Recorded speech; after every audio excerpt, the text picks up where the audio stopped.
Good evening and welcome to this regular meeting of the Merrimack School Board.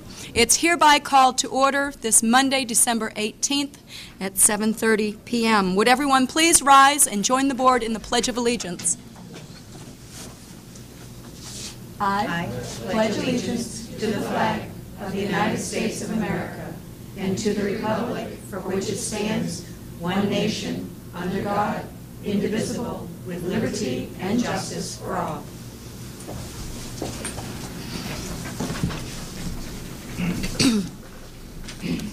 Thank you. At this point, I'll entertain a motion for the approval of the minutes dated December 4th, 2006. So made by Jennifer, second by Rose or Jody. Rose, please. Are there any corrections or clarifications to said minutes? Jody? I just have a couple of, I believe, typographical errors. On page 4, third paragraph down, second to last sentence, in a time when the town and school district are so keenly attuned. So noted. I have Page 10. page 10. 1, 2, 3, 4. Fifth paragraph down, Chairman Coburn noted she would prefer to find. There's a D missing areas. So noted. And then page 11, I believe it was Board Member Valancourt asked for the next step. Jennifer, is there any opposition to that at the top of page 11?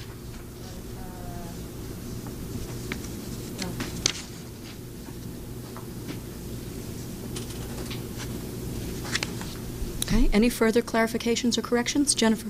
Page 8, third full paragraph down. The transportation line item included a 3.5%, I believe, decrease is missing in the contract in the school bus rate. That would be increase. Increase? Yes. Sorry, increase. Regardless, the word is missing. Thank you. That's all. Okay, any further clarifications or corrections? Seeing none, we'll put the question to the vote as amended. All those in favor of approving the minutes of December 4th, so signify by saying aye. Aye. Opposition, abstentions, motion carries 5-0-0. At this point in our evening, we will open the meeting to public participation.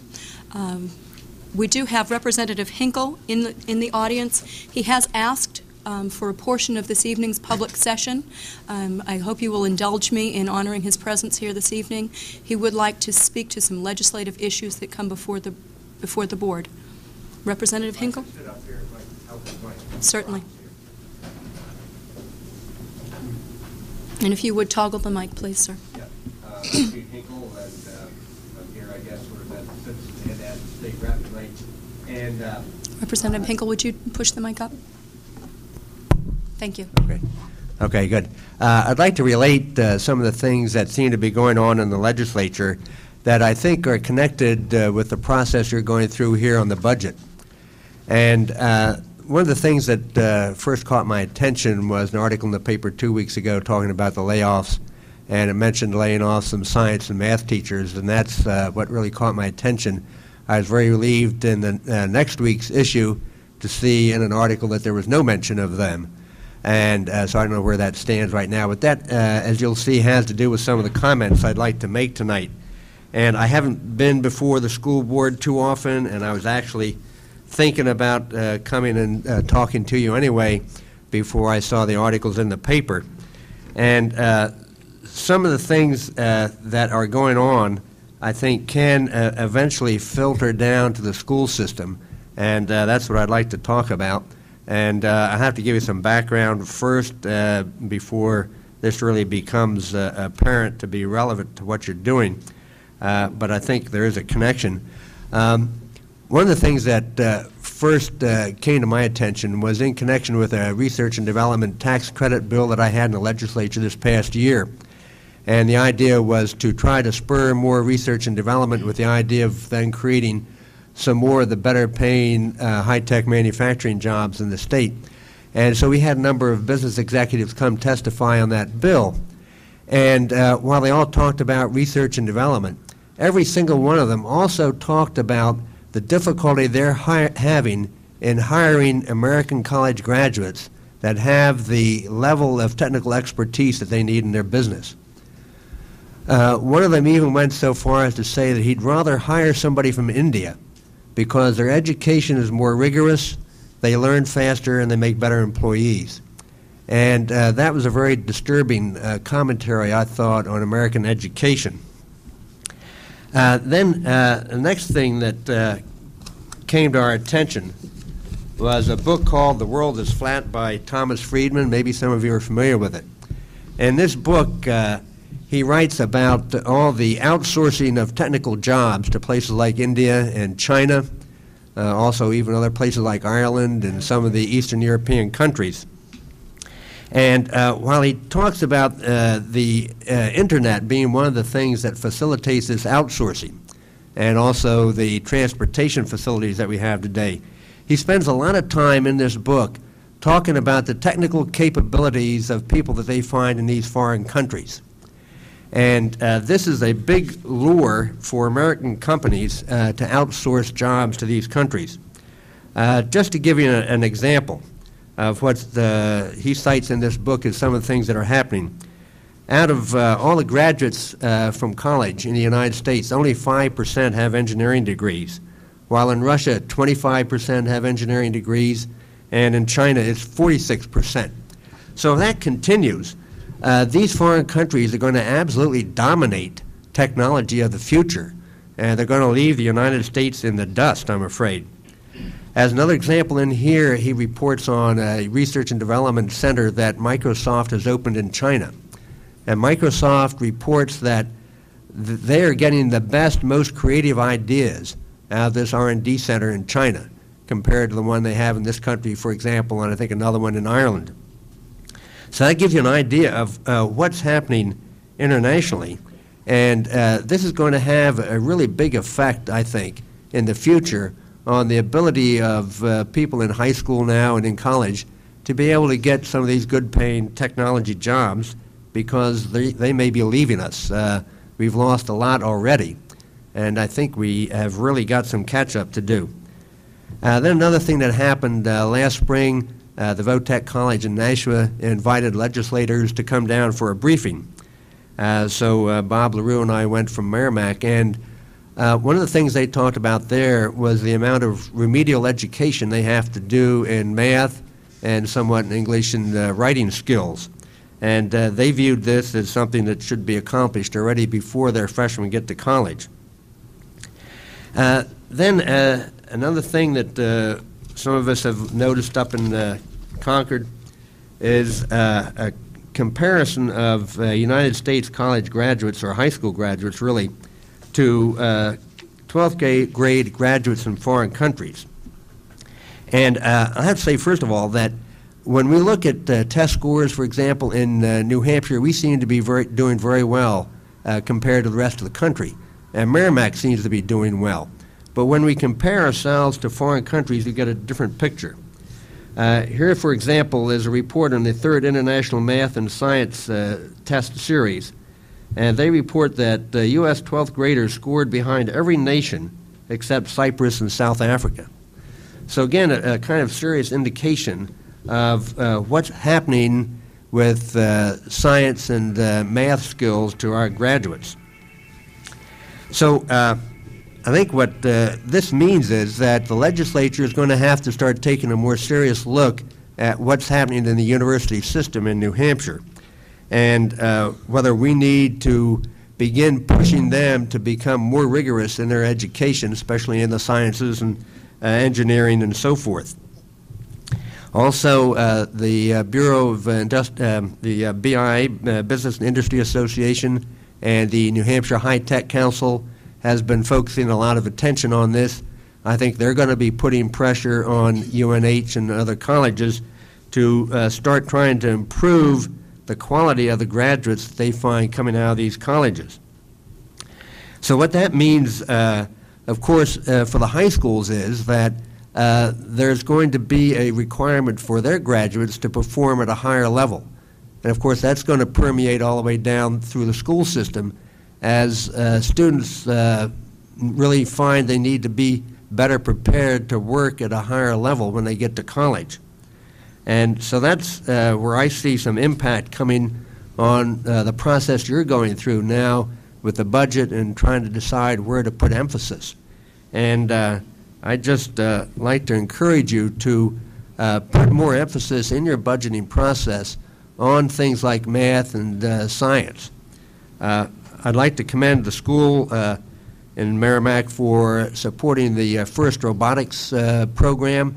That's an excellent way of getting young people interested in technology and could help to channel them in careers having to do with science and so forth. But also they're going to need the academic preparation if they're going to be going on in these fields. It also, I think, is going to have an influence on the hiring of teachers and your ability to attract people who are really good at math and science and so forth, and maybe they come at a premium. And maybe that's something that the school board is going to have to deal with.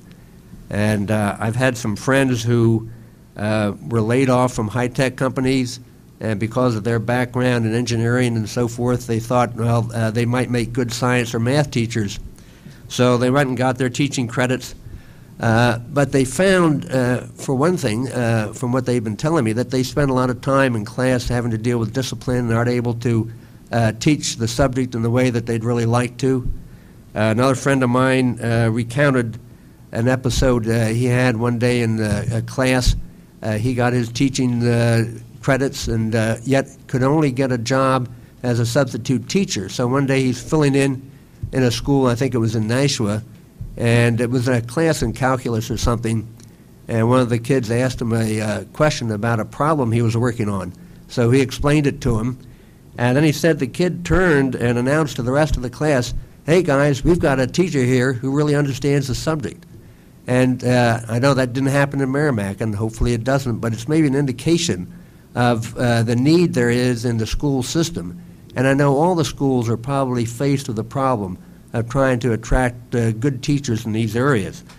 So I'd just like to put a plug in for those kind of teachers and encourage you to do whatever possible to attract them to the school system, because I think it's going to become important in the future if we're able to put more emphasis on engineering and math and science and these technical kinds of courses. And I think that's what we're going to need in order to be able to compete internationally in the future. So that's my 2 cents worth on the whole subject, and thank you for giving me the opportunity. If you have any questions, I'd be glad to answer them. Thank you for your remarks this evening. Okay, thank you very much. Okay. In our public participation this evening, this is an opportunity for members of the public to raise issues, provide information, or state personal positions for the record. We ask that when approaching the microphone, you state your name, address, and any group you represent while adhering to the written guidelines that appear on the back of tonight's agenda. At the request of more than one board member, I will ask that you limit your comments. We did go exceedingly long the other evening, but I felt that it was important, certainly for the public to be heard, and for students who had prepared written remarks to participate in that democratic process. But please. George? I'm sorry. Was Mr. Hinkle's statement an agenda item, or was that part of a public participation? It is not. It was part of public participation, and it was a personal request right before the meeting. I just used a quick judgment to indulge him this evening. Thank you. Great. Thank you. Chris Ager, 9 Newton Street, Merrimack. I'd just like to thank the board for all their hard work and the administration. I know how difficult it is to prepare and deliberate over a budget and the very difficult choices that are put before you, and I just thank you for your deliberations and all the work that you're going through. I know that you hear from folks who may be directly impacted by the budgets, very specific individuals or students, and I appreciate you taking all of that into consideration as you deliberate. And also, please, if you could remember all the folks who aren't necessarily here speaking, don't have a direct impact on any individual item, but the folks who pay the bills.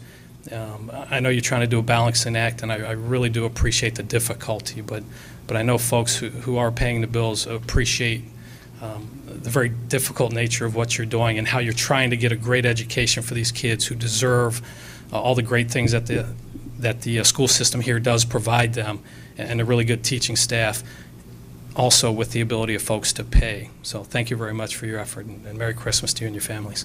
Thank you.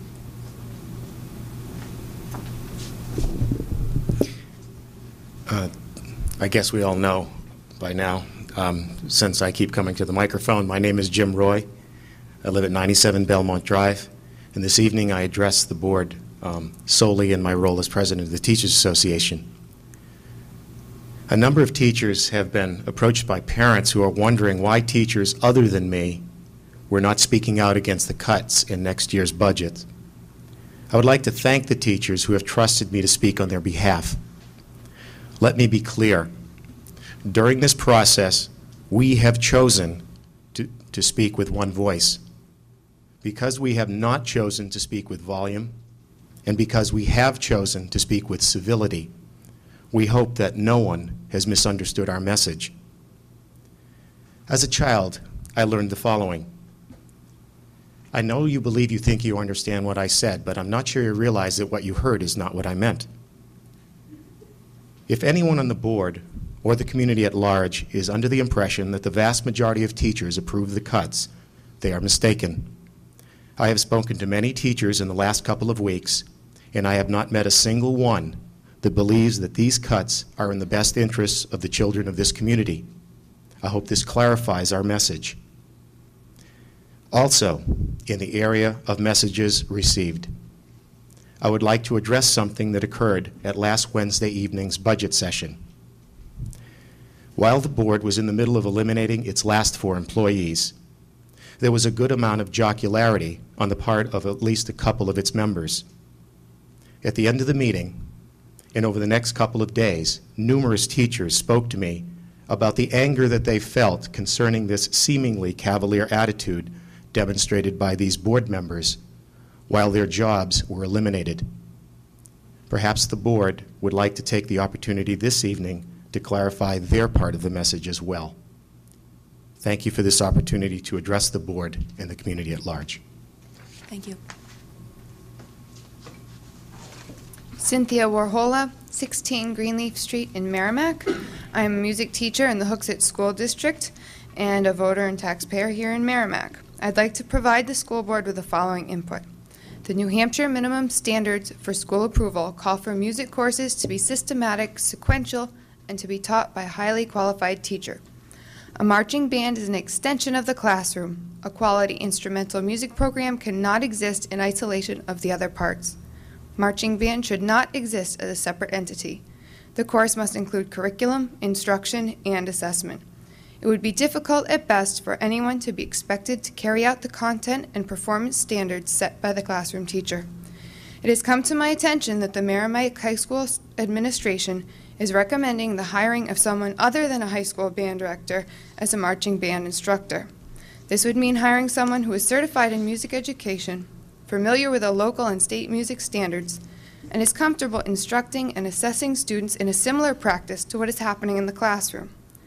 The only other option would be to hire an outside person who is not certified in music education and run the marching band as a club with no affiliation to the high school music program at all. I see no value in considering this, as it would not be in the best interest of the students of Merrimack. The only function of the marching band would be to serve as a source of entertainment. I have checked with several states from within the Eastern Division of the National Music Educators Association. Several states responded to my inquiry regarding whether or not the practice of hiring outside instructors to work independently with marching bands without the high school director existed in their states. No state responded in the affirmative. It is also not uncommon for marching bands to meet outside of the school day with a stipend to cover the position. Nor is it uncommon for additional staff to be hired to work within the marching band. Again, no state knew of a program where the marching band was treated as an extracurricular activity serviced by an outside person. I hope the administration reevaluates its position regarding this proposal and considers what is best for the students of Merrimack, both in the short term and in the long run. Thank you for your time. This letter was prepared by Philip Martin, past president of MENC, the National Association for Music Education. Thank you. Thank you. Dennis King, 10 Derry Street. Well, I guess you can hear me. A couple of things. I want to thank you guys for your deliberations. I think you take on yeoman's work. It's not an easy job. No matter what you do, you're going to get blamed. Couple of things. First thing that would come to mind is outsourcing. I look at what's going on in Manchester with their pizza contract, and they're able to kind of get a little better deal. We might want to look at that with support staff as another possibility. You got tough decisions to make, so that may be something you might want to look into. Another thing is class size. While we don't like it, I think if you have to raise class sizes, if you're looking at alternatives, that certainly I would support you on that. I also want to speak for the arts, since that's what I do for a living, or at least part of what I do. Every day, not a day goes by that I don't talk to a musician or an actor or actress who's actually working, employed in the field, and making money. This is their career that they do. Now, they all went to school, and they all went to a high school band, or had drama class in high school, and that led on to something that they actually were able to make money at and do as a vocation. Now, I don't know too many people who go to high school sports and are playing professional sports for a living. And, like when you're starting to do a needs assessment, needs and wants, and where you have to put your priorities, I think if you're looking, we have the MYA program. Maybe if you have a junior varsity, maybe you might have to get rid of that and put that onto MYA and just keep the varsity team or something. But if we're starting to look at, what it is, we have to then decide which one we take away. If we hurt somebody here, we're going to be able to benefit somebody there. If that's where we are, and it appears we are, I think we need to really start looking at, well, what is the educational benefit of the program, and what's the likelihood that that individual student will be able then to go on and whether in college or in a vocation, be able to make something for what they make in their education. Now, I mean, there's a lot of nice self-actualization. I think a good example might be women's studies, but any kid goes to college and they're going to find lots of women's studies. There's a whole department for women's studies. So, when you're starting to look at, well, academic, what's the needs, benefits, where they're going to go, I think that's really what you start needing to look is what your priorities are and how the kids are going to be helped. So when you're trying to decide which way to go, I at least use that as a barometer. I think that would be helpful. Thank you. Thank you. Good evening. Lorene Allen, 16 French Court. As I listened last Wednesday night, what really did occur to me about the school board is you really do strike me as it's an immense job, and I really had the impression that decisions you make, you really wanted to hear two things. One was student need, along with community input, and the other was data, facts and information. That's why I took it upon myself after Wednesday to gather as much data as I could and send you all that very lengthy, I'm very sorry, but that's what it took, email on Saturday with information. Since then, I have tons more. I won't give it all to you. If you want it, I have it. What I will leave on the maybe table for you is what I didn't want to do as an attachment because I wasn't really sure how to do it and my kids weren't home. So I will leave this sheet that I promised you about capacity, requests, and things for your consideration. Also attached to it is a calendar of the music department's year, so you can see the immense amount of dates and events that the kids get involved in outside of curriculum, and also a listing of numbers for kids in choral program, the select choral program, band, jazz band, and we have 33 color guard members who are not receiving grades here, who work very hard to accompany the marching band. Thus said, I am concerned with the issue of relevancy in addition to the music department. If all of you think back to the high school days, you have your, as we talked about, George was talking about field trips the other night. Oh, I remember that day. That's the day I, got to go somewhere. So I had a smile. But also remember, when you get out of elementary school and go into middle school, you have all what's called the specials, all your electives. You get to high school, and the going gets a little tougher for kids. The focus goes to core curriculum, as you all know. The standards on the federal level have increased. We all want to be competitive in the global world, et cetera, et cetera. So the kids are really being squeezed, or students today are are pressured. They are either checking in much too much, and they're working way too hard, and they're overly concerned about where they're going and if they're going to get in, and then they realize everybody gets somewhere. Then we have other children who are checking out. They don't care. They feel, that's not my world. It's not relevant to them. When you look at music and art and shop and wood and courses that I think we may have some students who perhaps go out of district for some folk stuff in Nashua. I suspect other districts do that, so we probably do. That is relevancy. That's speaking to relevancy. What keeps kids going, whether they're an honors student, whether they're an at-risk student, or whether they're all those students in the middle there, is the relevancy and their engagement with their learning. The specials that we have here that are electives, that I'm concerned about the whole 7-period thing and the idea of taking a wraparound course for science and giving everybody studies, and I don't know what's going to happen at lunches, because what's going to happen is we will retain, no doubt, our core curriculum. People need graduation requirements if they want to stay in school, and some kids will not stay in school, I think, if that happens. But what's going to happen to the electives? Those are the courses that keep the kids motivated. They're stress reducers. They're relevant issues, for the kids to have. One of the things that I have found out, though I will pass on for information, is as I asked my daughter to check with peers. She's a pretty avid musician, and she has, everywhere we go that has to do with music, there's somebody that she knows, be it a kid from Reading and a kid from the Cape, and I'm like, how do you know these people? Oh, from my summer music programs. Great. They're phenomenal musicians. I asked her yesterday if she would just check with them out of curiosity. I said, what are the numbers? Because this is about numbers, and I know this is about numbers. What are the numbers in their classes, in their theory classes, in their instrumental classes? What do they have? She gladly made a lot of calls and various text messages for some reason. I don't understand why she couldn't have just called or blanket emailed. She was avoiding homework, no doubt. And she said to me, oh, yeah, just as you thought. These class sizes are the same everywhere because they cannot instruct in a large capacity for a variety of reasons in some of these classes. When I leave you these sheets, what you'll notice is what struck me when I looked at capacity and requests is the requests by students exceeds capacity in some cases. In other classes, they are at capacity. A couple of them can be increased. The theory, the Bach to Rock type of classes, those are the bigger classes. The classes can shift around. They can meet the needs of the kids. When I look at this data, and I kind of look at numbers and statistics a lot of the times in the social sciences, what I see is the need is there, the capacity is there, and it isn't realistic to think in fiscal, conservative times all across the country that we would increase the budget, but truly to meet the need of all the requests, we would need more computers, more equipment, more textbooks in the music department. I know that's not realistic, thus there's some waiting lists right now,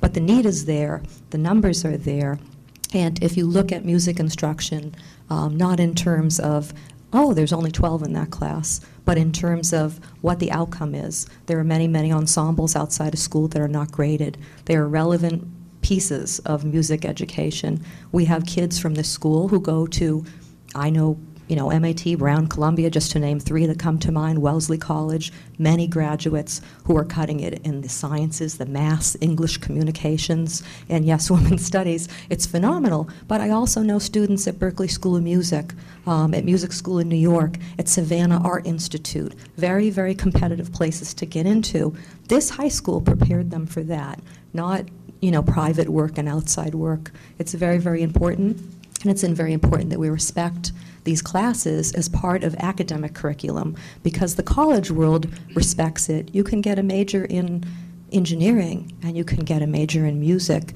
and it translates into jobs and dollars, and we need all those folks. So I'm not sure of the protocol, but would it be okay if this is not a presentation, if I would leave it somewhere on the corner, and then you would look at it and we'll certainly at be a later happy time. to entertain it. Thank you. Thank you very much.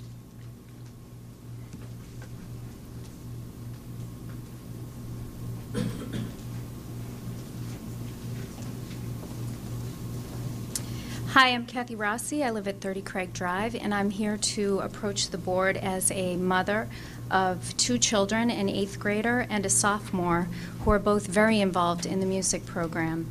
The music program has helped to enrich them both in so many ways. It's provided them an immeasurable amount of joy and growth as individuals. They're both decent students, and I truly believe that the study of music has had a direct impact on their ability as students. My first concern is regarding the proposed elimination of the high school music teacher and a statement made that the marching band position is a stipend position. I believe that the marching band position is a very labor-intensive and time-consuming position. I do not believe that Merrimack will be able to find the same superior quality teacher who's fully integrated with the high school music program as they have now on a stipend position. An even greater concern that I have is with the number of students that are currently enrolled in the band and how the loss of one music teacher will affect this. I don't know the exact numbers, but I believe it to be well over 100 students in the band. If a music position was cut, how will one teacher be able to handle over 100 students in the band while still providing quality instruction? It was mentioned also that the enrollment sizes in some classes were small, but I understand that to be due to the resources that are available in the classes, such as computers and etc. And I also believe that teaching guitar or piano to a class size of 30 students would just be impossible. I feel that we really need to look at quality and not quantity if we are to produce children who are well educated in the arts and sciences. Quality versus quantity is also my concern with the other proposed teachers' cuts and the discussion to bring class sizes to 30. I've spoken to both my children regarding their experience with larger class sizes. They both agree that larger class sizes means more time spent disciplining and less individual instruction. The quality of the class is going to suffer as a whole. My final note is that I am concerned that all possible areas have not been reviewed to reduce costs. Could several small budgetary cuts possibly negate the need to reduce even one teacher position?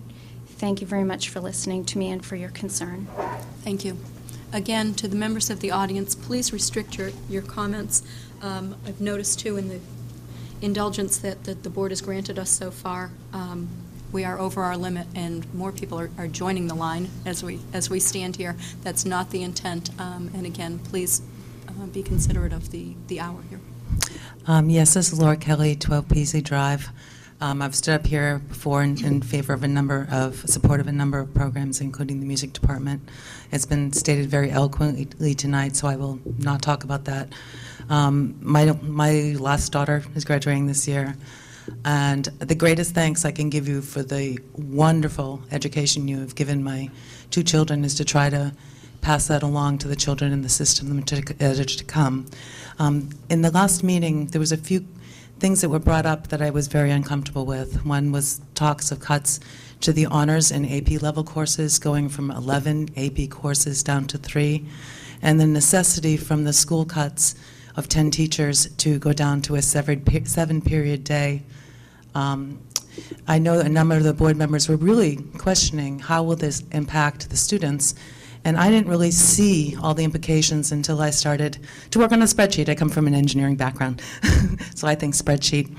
And I went to the student program studies and looked and plotted out 4 different courses that our students will take. Because this not only goes down to a 7-period day, but for a science student, it's a 6-period day with a 2-period science block. If we want lunch, we're down to 5. And as I questioned that, I said, this has to be a serious impact.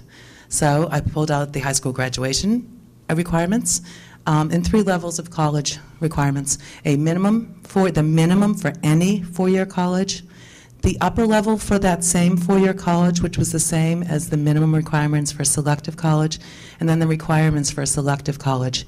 For high school graduation, we need a total of 21 credits, which will take up 23 blocks. Great. Everyone gets lunch.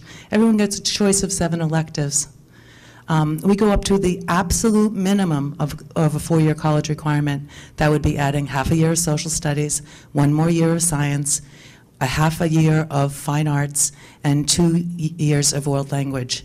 Now, that goes for the same 21 credits, but now you have filled 24 blocks. So you are at full capacity if you want to eat lunch. So students who choose to eat lunch cannot take anything other than those minimum requirements and could not choose as an elective. They still have 3 free electives, but they could not choose science because their blocks are full. They would be giving up lunch. Now let's go to that mid-range.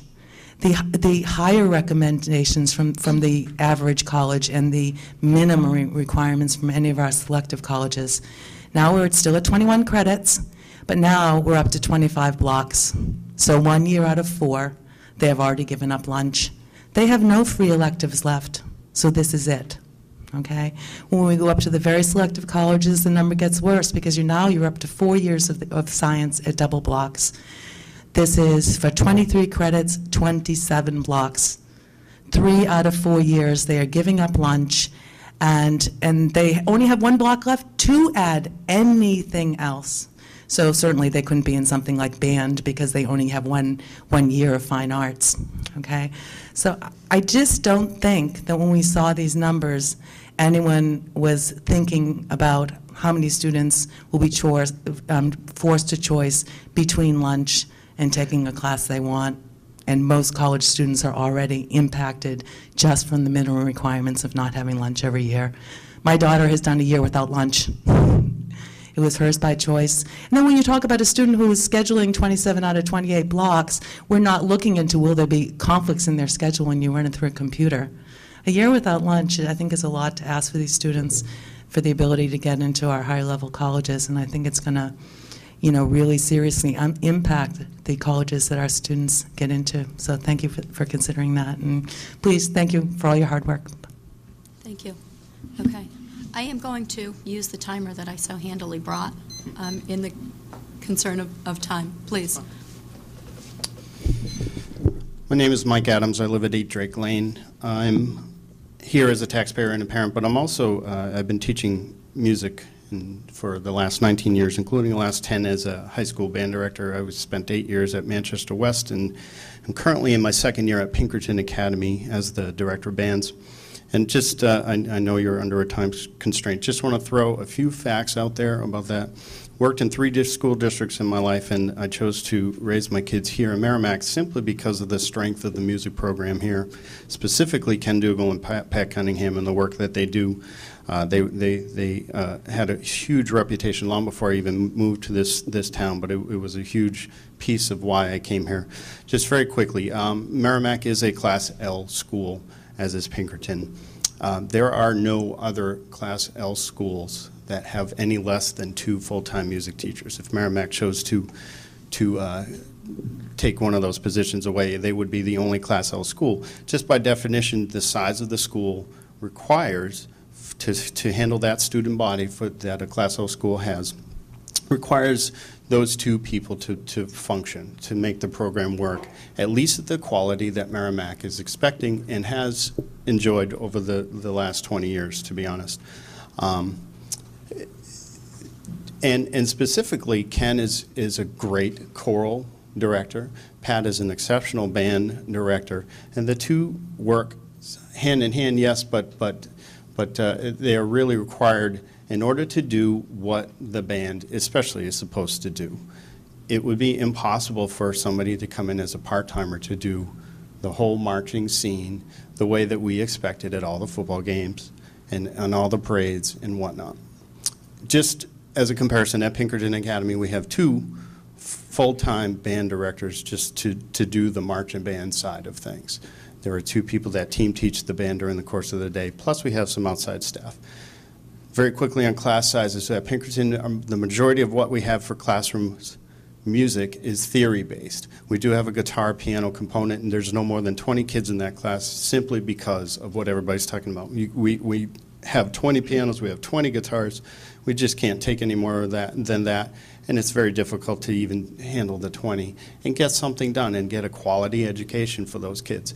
Our AP theory class has 12 kids in it. My theory class has an average of 17. I have 2 classes, one with 16, one with 19, so 17, 18 kids per class. It's not, it's even, that's with 3,400 kids at Pinkerton Academy. Our AP theory class only has 12 kids in it. It's just a specialized situation, just like tech ed or any of those other classes where you just, as somebody mentioned, you have those special kids that want to just get more out of that particular program. I appreciate your time, and please work to save this program. Please, thank you. Thank you. Figures when I get up, there's a That's timer. right. I'm sorry. It wasn't anything That was personal. planned. Good evening, Angela Kazazian, 9 Handsome Drive. First of all, I wanted to say to the students that came to speak out in support of their school, I applaud you. For those of you that are here, for those of you that are at home, I applaud you for standing up for what you believed in. I applaud you for participating in your local government, your passion and commitment. You were each so articulate, so well-spoken. A lot of adults couldn't get up in front of a crowd. You must have gone to a pretty decent school to be able to do all those things. I'm proud of you, and I stand here in solidarity with those students. I'm the very proud parent of a Merrimack High School junior and a very proud parent of a Merrimack Middle School 7th grader. And I pay the bills too. Whether or not you have kids in the school, it shouldn't matter. I've never had a fire, but I support the fire department. I'm here regarding the implementation of social studies and also in support of the teaching positions and keeping them.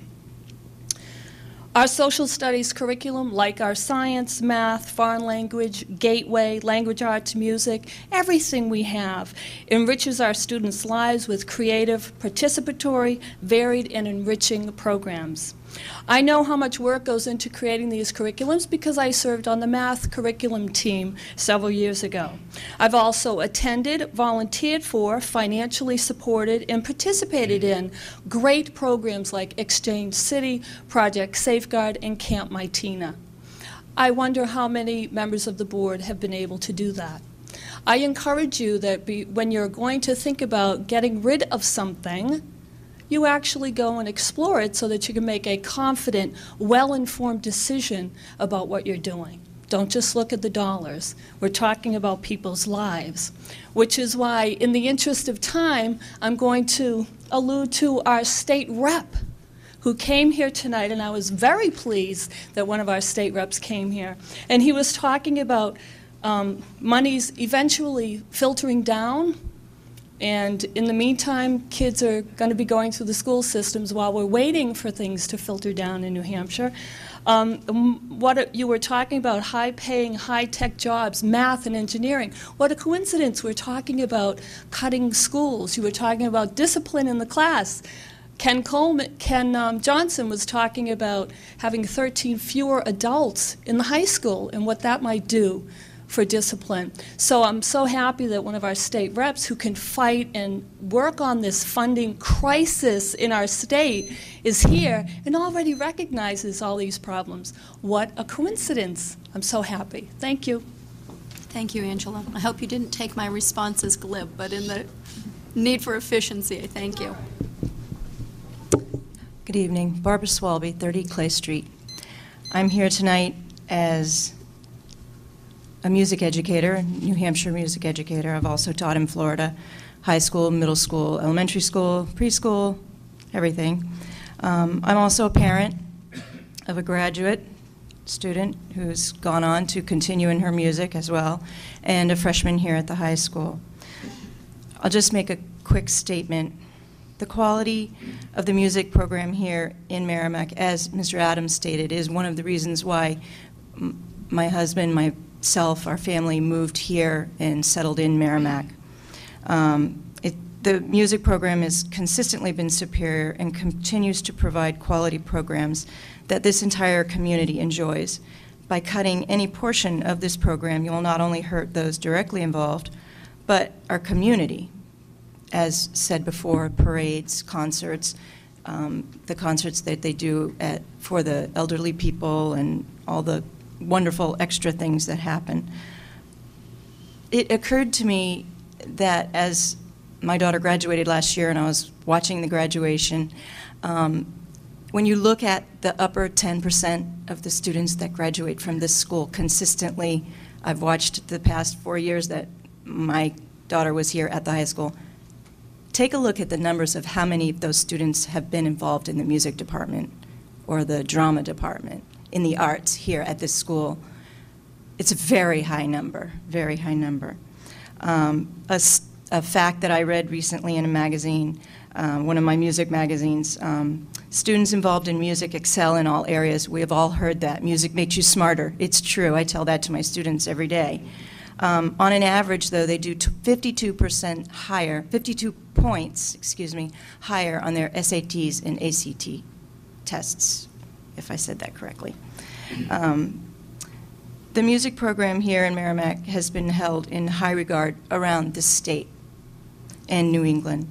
As an adjudicator at festivals, I hear that from other adjudicators, directors as well.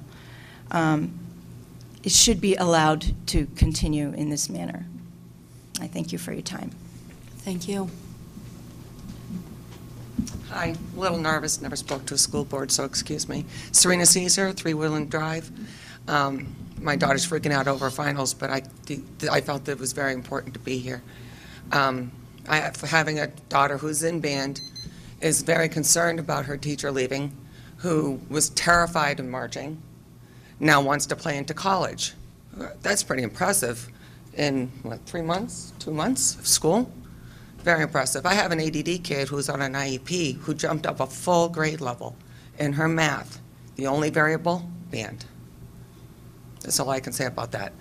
Having been a person who has lived in a city with Proposition 2.5 that annihilated art, music, they took away our athletics. PSAT scores went down, SAT scores went down, drugs went up, truancy went up. I lived it. I lived the 7th period rotation, 30 kids in a classroom. It was horrible. Try to get a teacher to help you with homework, forget it. Didn't happen. I lived in that. I don't want this for my children. And that's all I have to say about it. Have a nice evening. Thank you. Thank you for your participation. Okay.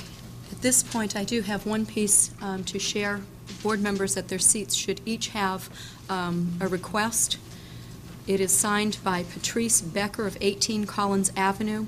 She was unable to deliver a petition in person due to a prior commitment that prevents her from attending this night's meeting. The petition contains 326 signatures of parents, students, and friends of the Merrimack High School music program. She would appreciate the announcing the receipt of this petition publicly and for the record. Okay. Again, I thank you for your participation in public this evening. One of the carryovers that I haven't acted again tonight, there are forms on the back side table if you would like to enter any written comment for the record. And again, we are reviewing those on a regular basis. Okay. To our regular agenda this evening. Acceptance of gifts and grants under $5,000. Matthew. Thank you very much. We have 4 items on the agenda tonight. The first one is from Barnes & Noble for $224.83 to Mastercola Elementary School. It's in regard to Principal's Story Hour. There was a fundraiser there. We have Target, Take Charge of Education, for $160 to Mastercola Elementary School. Target purchases can be allotted to a particular school. This is Mastercola Elementary School's allotment.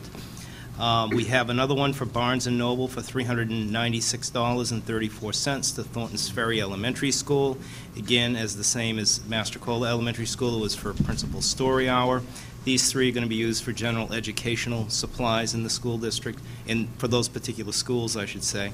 Then lastly, we have a donation from Fidelity Corporation in the amount of $4,418.68 to Thornton's Ferry Elementary School to support the reading initiative in the school. And the only caveat on this donation is that it must be spent on textbooks, book purchases. And that's what we have. Thank you. Thank you. Could I have a motion to approve the acceptance of gifts and grants under $5,000? So made by Rose, second by George. Is there any further discussion or comment to come before the board? Jody? Thank you. I just had a question. I've seen a few of these now in my months on the board, and I just noted that Mastrocola Elementary School, on theirs, they asked us to credit a specific line item. And I guess I just wondered if, I know the one was, they had a restriction that it must be spent on book purchases, but for the ones that don't, and if a school doesn't request a line item, then where, I've never seen this before, so I wondered where the money went otherwise. The school will generally request a line item. A lot of times it's not on this form in particular, but on a note or a memo to us requesting the line item, so you don't generally see that. But it does, everything here goes back into their operating budget for their use. Thank you. Further question or comment? Seeing none, all those in favor for accepting the gifts and grants under $5,000 as submitted, so signify by saying aye. Aye. Motion carries 5-0-0. At this time, I'll request a motion to approve. Actually, Debbie, would you please read on the consent agenda the teacher resignation for this evening? Yes, we have received a letter from high school teacher Lynn Robinson. She is a videography teacher in the technology department at the high school. And that would be at the end of the first semester. Could I have a motion to approve the consent agenda as submitted? Made by Jennifer. Is there a second? Seconded by George. Any comment or discussion to come before the board? Jody? I'm assuming students were signed up for second semester classes, and I just wondered what we were going to do to accommodate them if this has an effect. We are actively seeking a qualified replacement for her, and in fact, there's at least one candidate who's expressed an interest, so we'll work on that right away. Okay. Any further discussion or comment by the board? Seeing none, we'll put the question to a vote. All those in favor of approving the consent agenda as submitted, so signify by saying aye. Aye. Motion carries 5-0-0. At this point in our agenda, we'll have a presentation of the K-12 Social Studies curriculum. Debbie, if you would please announce the representatives that will join us at the table this evening. Yes, I'm pleased to say we actually have several members of the curriculum committee present in the audience this evening, but a few of that group will be coming to sit at the table, and I'll introduce them and speak to you about the role that they'll take, and then I'm also going to ask those who are in the audience in just a moment or two to stand and be recognized. So coming to the table at this time, we have Mastrocola Upper Elementary School Principal Marsha McGill, Peter Petrino, High School Social Studies Department Head, Cynthia Cronin, Gifted and Talented Teacher at Thorntons Ferry and Mastrocola Elementary School, John Fabrizio, presently Assistant Principal at Mastrocola Elementary School. And then I would ask those in the audience who were part of the Social Studies Curriculum Committee in any way, if they would please stand so that we could recognize them as well. I know there are several here this evening. So I see Michael Fiella, teacher from Merrimack Middle School, Betsy Wakefield, Social Studies Curriculum Coordinator from Reed's Ferry, Jen Robinson, Mastrocola Upper Elementary School Social Studies Curriculum Facilitator, Rich Zampieri, High School Assistant Principal, and Dr. Jill Kane, CERES Consultant and Facilitator for our Social Studies Curriculum Project. Thank you for being with us this evening. In your packet, you received the Social Studies Curriculum document as well as a memo that described some important points about it. And one of the points was the charge that the committee received, which was to develop a sequential, district-wide curriculum based on national and state standards and integrated with the other district curriculum areas. I'm very pleased to tell you that we were successful with that charge and that the committee, made up of some of the members here this evening as well as many others, actually came up with their own set of priorities, and I did provide that for you in the memo, but I thought the public would be interested in knowing about those priorities. The first one was to provide what's known as a spiraling K through 12 content, which increases in complexity and scope as the students move through the grades, and you'll have a little bit of a demonstration of how that works in just a couple of minutes. We also wanted to raise expectations for students of all abilities and grade levels, and I think Representative Hinkle would be very pleased to see that that was one of our important charges. What that meant was we felt that the elementary curriculum could be more challenging than it had been in the past. And we wanted to challenge and stimulate our students so they would excel in social studies regardless of what their reading and their math aptitudes were. In addition, we wanted to engage our students in problem-solving, critical thinking, real-world activities. And one of the key pieces of that was to base the curriculum on what's known as essential questions. Rather than just taking students through content, we wanted them to think about very significant questions that would help to shape the whole curriculum. This fits in really well with some recent points that the New Hampshire Council for Social Studies provided the state. They asked us, as social studies teachers and administrators, to create what's known as public citizens who would be committed to democratic principles and beliefs. And again, I can't help but think about what Representative Hinkle said earlier.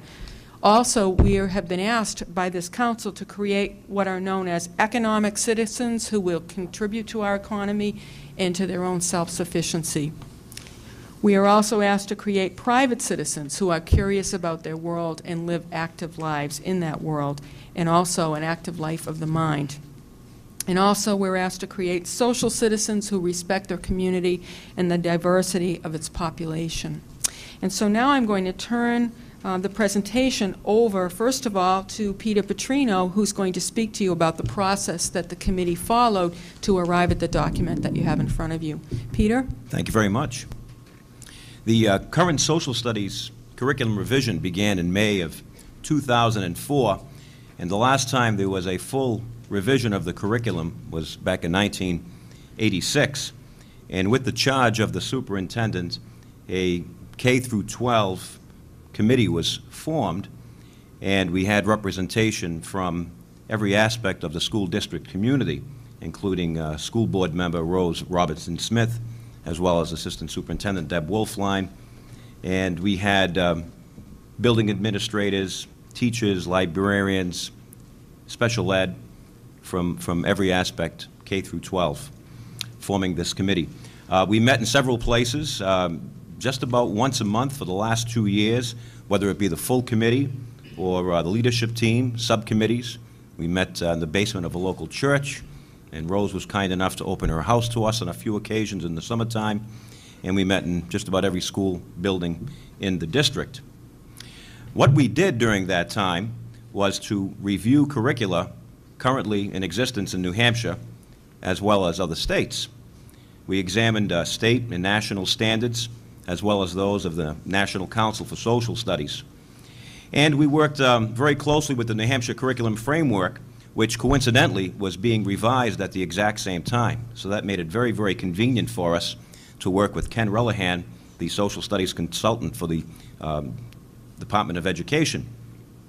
And as Ms. Wolfline said, we looked at best practices as well, focusing in on essential questions, using the understanding by design as the model. We attended a number of professional workshops and training early on in the session, and even this past summer as well. A small team of us during the summertime attended a presentation by Audrey Rogers, who was the president of the New Hampshire Council for Social Studies, as well as a Merrimack parent. Over 2 years, a lot of hard work, and May of 2006, we slowly began to roll out the curriculum. On May 1st, we had a parent focus group examine the document in detail. Building administrators from all of the schools invited key parents to examine the draft document and have input. Their input was well taken. On May 9th, we presented to PERC, preliminary presentation. And then on May 15th, a preliminary presentation to the board as well. During this past summer, the committee continued to work thanks to the Teaching American History grant in our association with Ceresc. A small group was able to work on developing lesson plans and unit plans. And again, through the Teaching American History grant, some of those lesson plans were actually critiqued by college professors. We've entered into an association with some professors from Brown University, Brandeis University, and we've had input from them as well. And then more recently, October 26th, a small group presented before the New Hampshire Council for Social Studies annual conference in Manchester. That was well attended with close to 70 participants coming in, taking part in our workshop as we presented our 2-year journey, and it was well received. In fact, I did receive a letter from an individual, Patrick Langdon, who was working on the Allenstown School District Social Studies curriculum revision. And part of his email was a request to examine our document for their study. But in his letter, he did say that during the last New Hampshire Council for Social Studies conference, your group did an outstanding job presenting your 2-year journey in developing social studies curriculum. It was the first time that curriculum development actually made sense. And I think your project is so exceptional that you should submit it to the Department of Education for use as a statewide template. And that, of course, we were very pleased to receive that as Allentown begins working on their curriculum. So that's where we've been the last 2 years, and it's been a lot of work and been a lot of fun, and there we go. Thank you very much. As you look at your document, and you start, it's based around 5 key components that are woven through the entire document. It's the 5 strands are civics and government, geography, world history, economics, and U.S. and New Hampshire history. As you see throughout the document, those are woven through on each grade level, and each of the 5 components are reached at each grade level. Cynthia's going to talk a little bit about how we use these components and integrate our other curriculums that we have in place here in district. If you take a look at page 8 on your document, there is a key that shows you where different pieces of the curriculum integrate with the other subject areas. This is different from the old curriculum. It did not have this piece in it. And when this was done, the committee that did that would comprised of classroom teachers, librarians, department heads, and what they did is they would have the other curriculums with them, and rather than just go through and say, oh yeah, that looks like science, they directly related the performance indicator, what you want the students to know and be able to do, to the specific indicator in the science curriculum. If you look at page 14, for grade 1, the 8th indicator under essential question number 2, which is where is my place on the map and why do I live there? It connects directly to science and math, and that's shown in the key with the S and the M. And if you look over to the other side, it directly shows under the M, it says observe changes in seasons. And that goes to the 8th indicator. It says discuss and compare the characteristics of New Hampshire's 4 seasons, including the weather. That directly relates to that element of the science curriculum. And that goes throughout the entire document, all the examples of where it matches up. Let's see. If you look at page 18,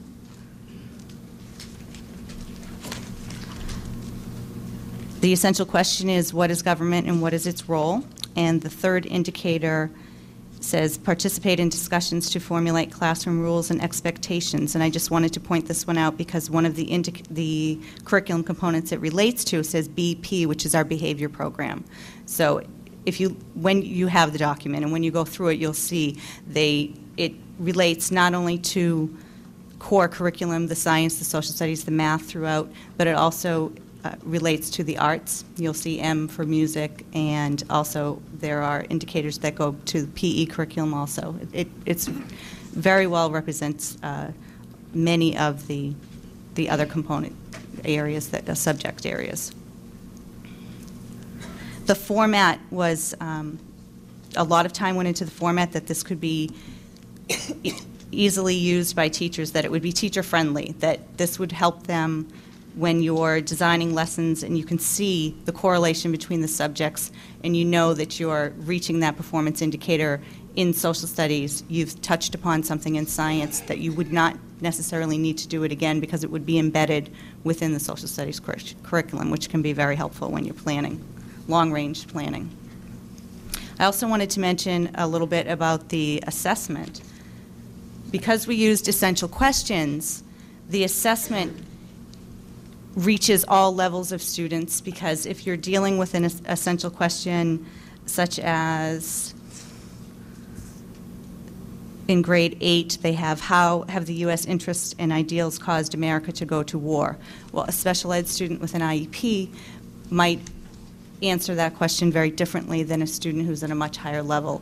The essential questions lend very well to reaching all levels of students rather than just having the basic recall or identify.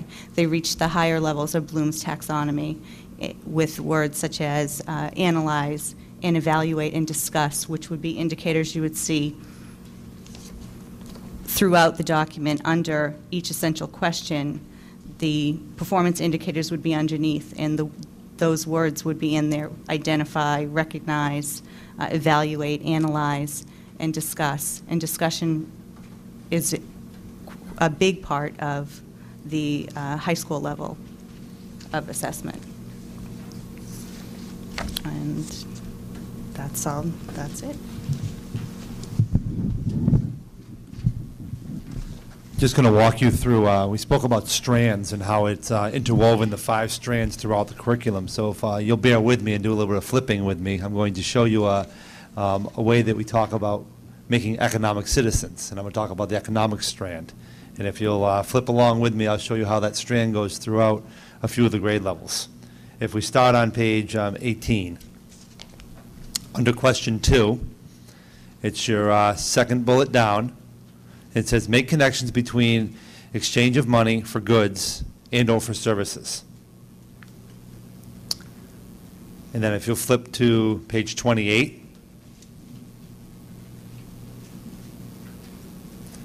under question 3, your fourth bullet down, and it says, explain how limited resources require choices such as high gas prices and impact travel. Flip again to page 39.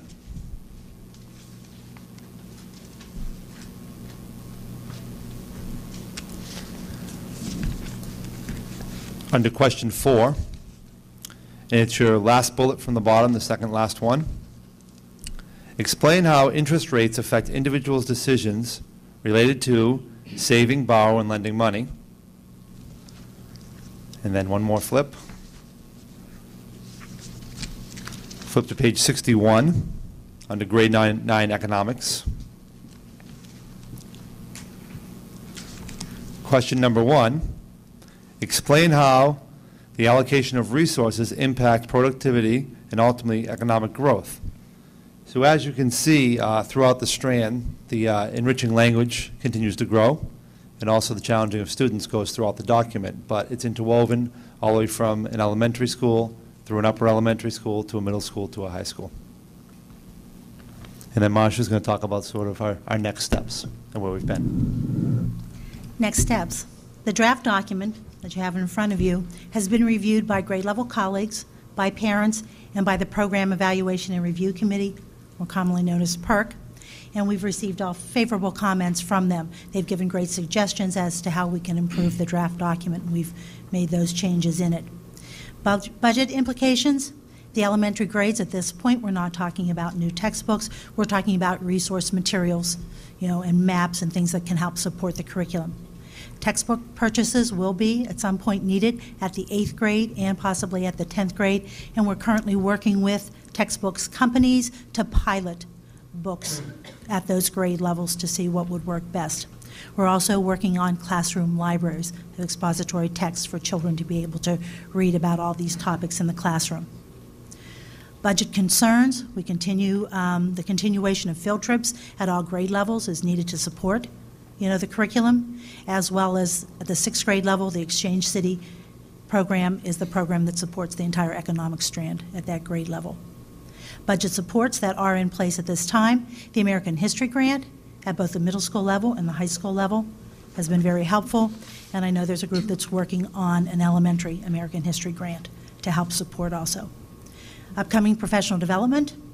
In the summer and the spring of this coming year, we're talking about instructional strategies for the use of essential questions with teachers. We're also talking about exploring options for training during the school year. We're talking about summer into fall, the training of key people at each grade level to help implement the curriculum, and then the need to work on a pacing guide, which will be a guideline for the time frame of this being used during the year. And we plan on implementing the pilot in the fall of 2007.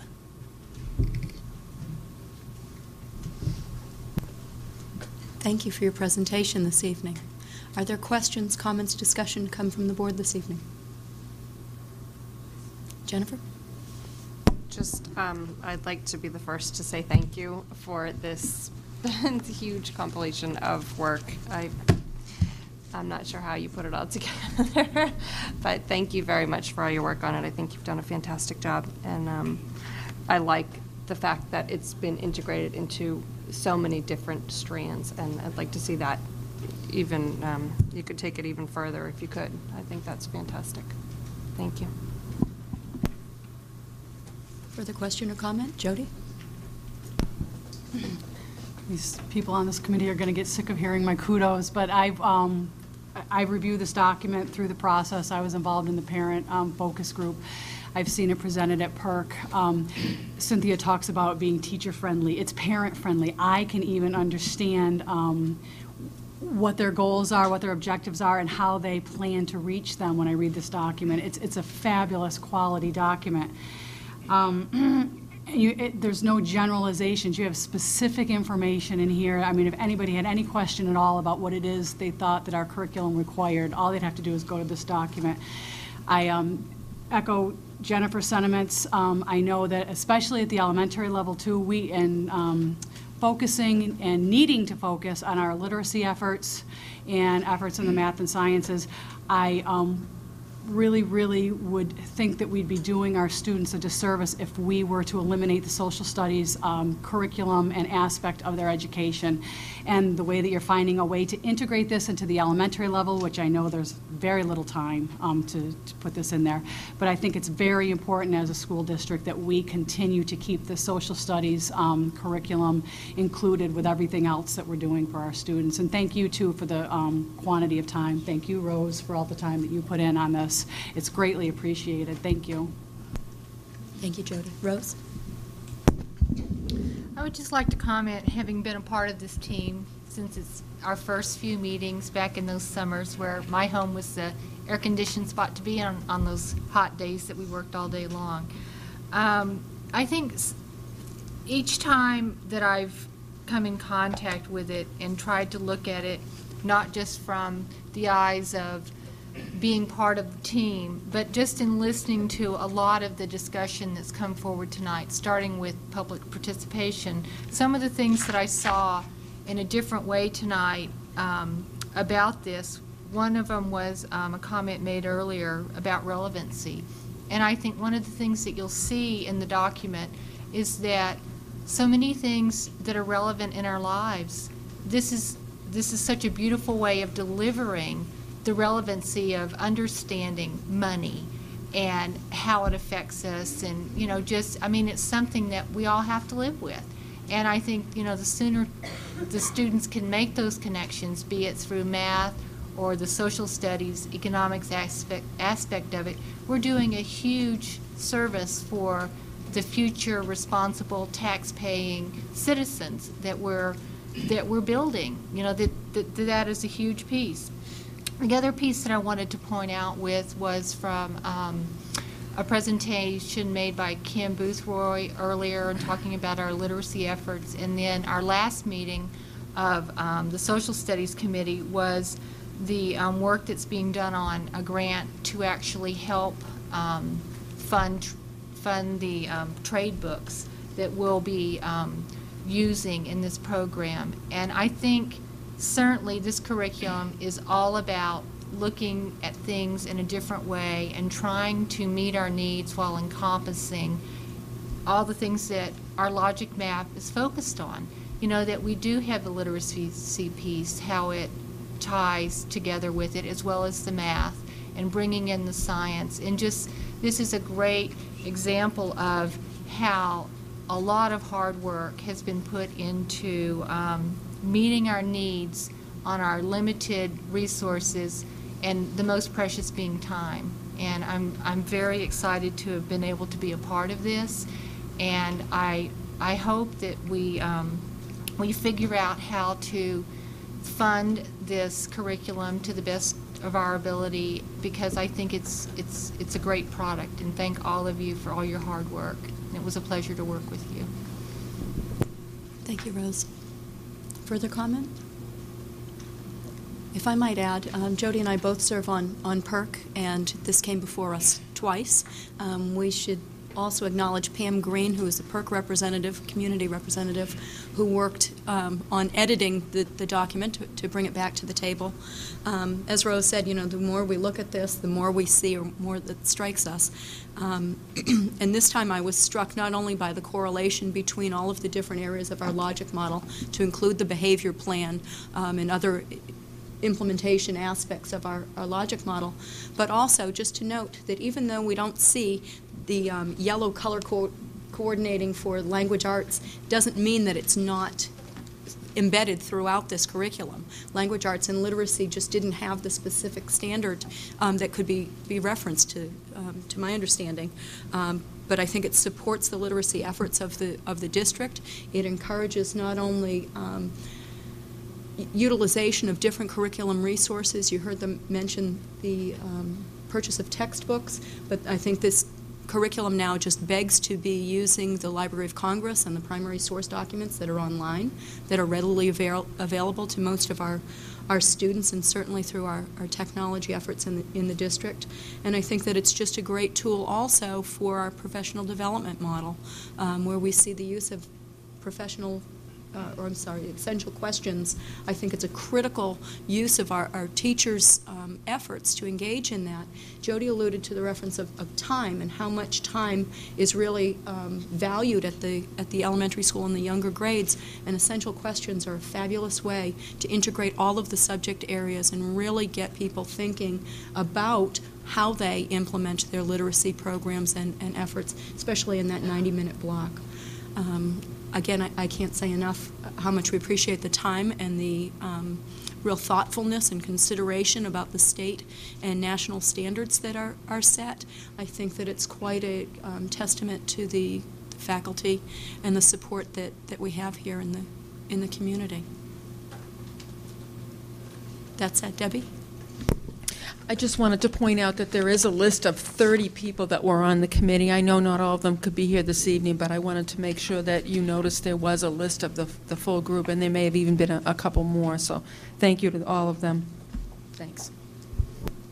Thank you very much.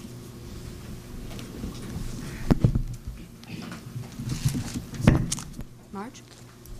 I just wanted to say to the board it would be my intention then to have this put on the consent agenda for January 2nd, if that's the board's pleasure. Yes? Very good. Thank you, Marge. Next item to come before us this evening is the Energy Management Audit Outcome. If you'll remember, the district had given Marge a charge to explore an energy audit, and Jim Lucy of Honeywell is here to present to us again this evening. You'll remember he last came to us a couple months ago, and at this juncture he has worked with the Mastrocola complex as the first stage of his analysis, correct? Okay. And Marge, is there anything more that we can say in way of introduction? No, I'm just going to ask Jim to introduce Wally, please, in a formal way. And just to say, from my vantage point, Jim and Wally and Russ really worked very, very hard to do the work in a very short period of time. Jim will speak to that. You're going to see, I think, a very comprehensive overview of what was done in a very short period of time. Welcome.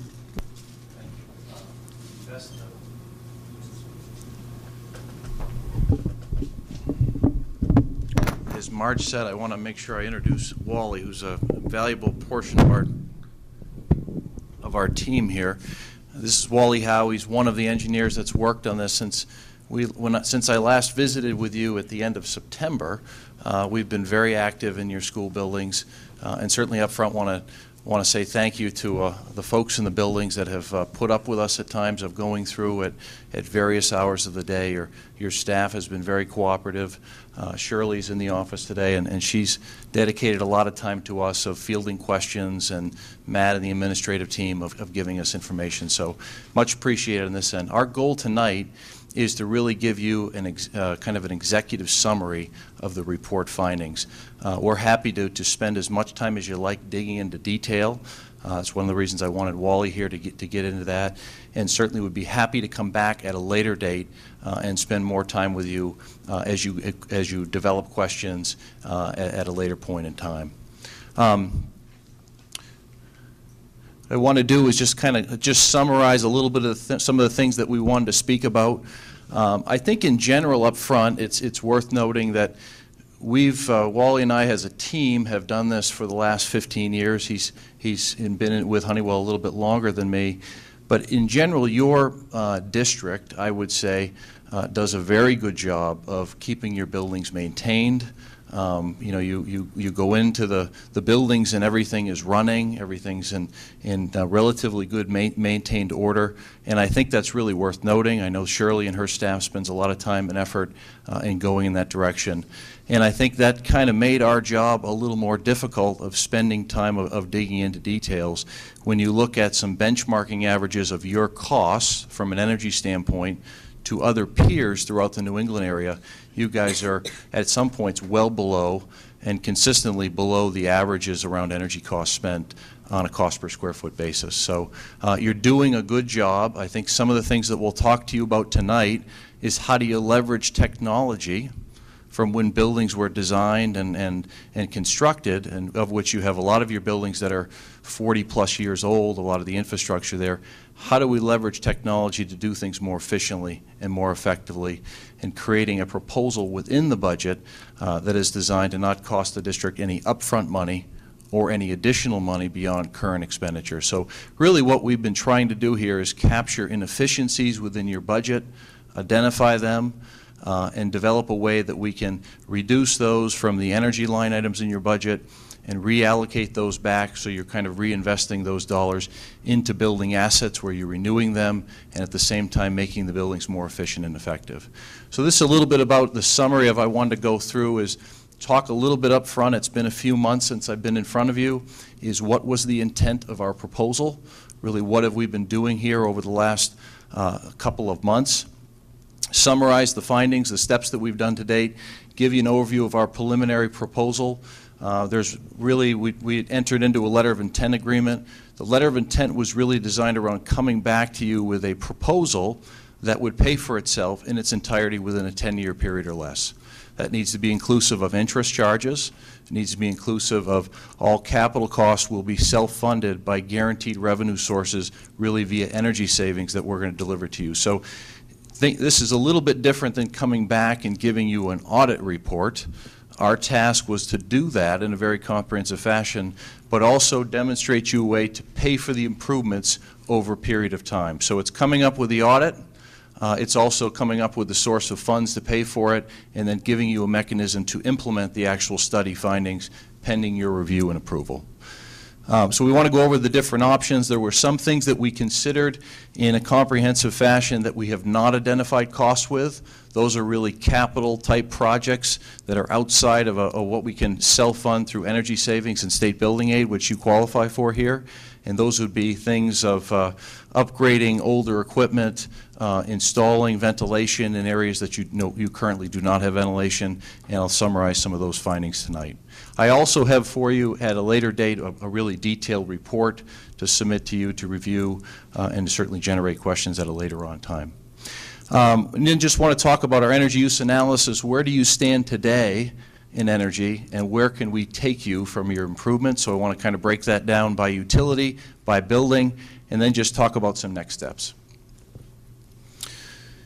Really, what's the intent of our proposal? When we spoke the last time, It was really to do a comprehensive evaluation of your buildings. I know the Master Cola Complex was a focus because you're looking at some capital considerations there in the coming years or year, but really to look beyond that complex as well and identify ways that we can increase efficiencies, particularly in the energy infrastructure area. And let me classify that as anything in your buildings that is a moving part, if you will, or requires energy to run, whether that's your heating, your ventilating, your air conditioning system, the controls that operate them, the kitchen over here, which is currently run off electricity, and then the building envelope itself. Are there ways within the building envelope where we can improve the insulating factors, air that's infiltrating or exfiltrating that affects comfort, to ultimately save money and improve the overall learning atmosphere in the building? So that was our focus as we went through this, and there's some other things that come along with that. When we look for energy waste, at times we find areas that are inconsistent temperatures, one area that's maybe a little hotter or a little colder than another. That's part of the reasons there's maybe an energy waste that's going on. So if we can improve that, we can usually improve building comfort. And if we can improve building comfort, we can usually find ways to enhance the overall quality of the environment inside buildings. So this is what we were tasked to do in our evaluation. And then we were also developed, as I mentioned up front, not just to create a report that says, here are things that we found, but also take it to the next step to provide you a mechanism, if you will, to identify how could we pay for this, and then how do we install it, and then put the risk onto the shoulders of an organization such as Honeywell, where we're going to guarantee the results of the projects. Not only financially, where we're going to make sure that it pays for itself at no additional cost, but we also guarantee the cost, it'll be a maximum price project, and that we will be responsible for all improvements to operate to design conditions throughout the term of the agreement over time. So that's a little bit different about the audit itself. Some of the things that we've done, we've spent a lot of time. We've spent well over 600 hours to date since we last visited with you, really starting in the mid-October, early October timeframe of going through your buildings, of auditing the facilities, understanding how buildings were designed to run, how they're running currently, again focusing on the energy infrastructure piece that I mentioned, and where are there some ways to do things more efficiently and effectively than where buildings were designed to run. When you look at your buildings across the board, with the exception of the middle school certainly, you have an infrastructure that is 35 to 40 years plus old.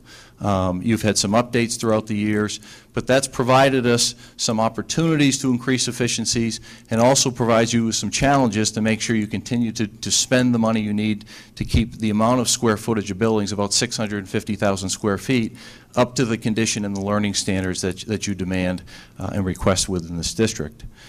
We spent a lot of time working with facility personnel, not only the maintenance staff, but various people within the buildings of varying roles, from administrators to certainly building maintenance personnel, to understand their issues and things that are items that you want to make sure we addressed. We certainly took that into account with our own understanding of things, from, again, how buildings were designed to run, how they're running currently. And when you think about things, when this building was built in the 1965 era, education was done a little bit differently. Computers is a good example. Those things have an impact on the learning environment. We tried to account for those things from a comfort standpoint as well as an overall efficiency strategies going forward, to make sure that the dollars you're spending from an energy standpoint are done so as efficiently as possible. And we've spent a lot of time designing and engineering solutions. That's a big part of our focus. We're really what I will call at a preliminary stage, because this is the first time we really in-depth had a chance to speak to you about our findings. This is an open process. It's not a cookie cutter of what we say tonight has to be the recommendation. So we welcome your feedback, your input, certainly welcome questions as they come tonight. Feel free to just ask away as we go through the discussion. Summary of findings. Energy has really been the focus of this, but as I mentioned before, there's a lot of things that come with that. Energy is also really the fuel here, the economic engine that would allow you to stretch your capital resource and pay for these improvements. We've really found through your existing costs, you spend right now about $1 million a year, which is going up at an ever-increasing rate with the rise of energy costs. We've found a way to reduce over 20% of that spend, which is about $262,000 per year, to be an exact figure, based upon current consumption rates. When you think about that, that provides on an annualized basis a chunk of money that is really going to two different sources right now. It's going to public service and it's going to your gas company in the form of inefficiencies. So part of our task here is to identify that and then to demonstrate you a way to capture those dollars from one area of the budget, put it into another where you're really reinvesting that back in. Now, the state of New Hampshire also provides you building aid on these projects, and what that means to you is every dollar you spend, you really get $1.30 worth of value, or 70 cents in the dollar from a local standpoint. So every time we're able to save money, use those energy dollars to reinvest them back in, you're able to get the building aid, which really gives you a little more buying power here. Aging mechanical systems, I've touched on this a little bit already.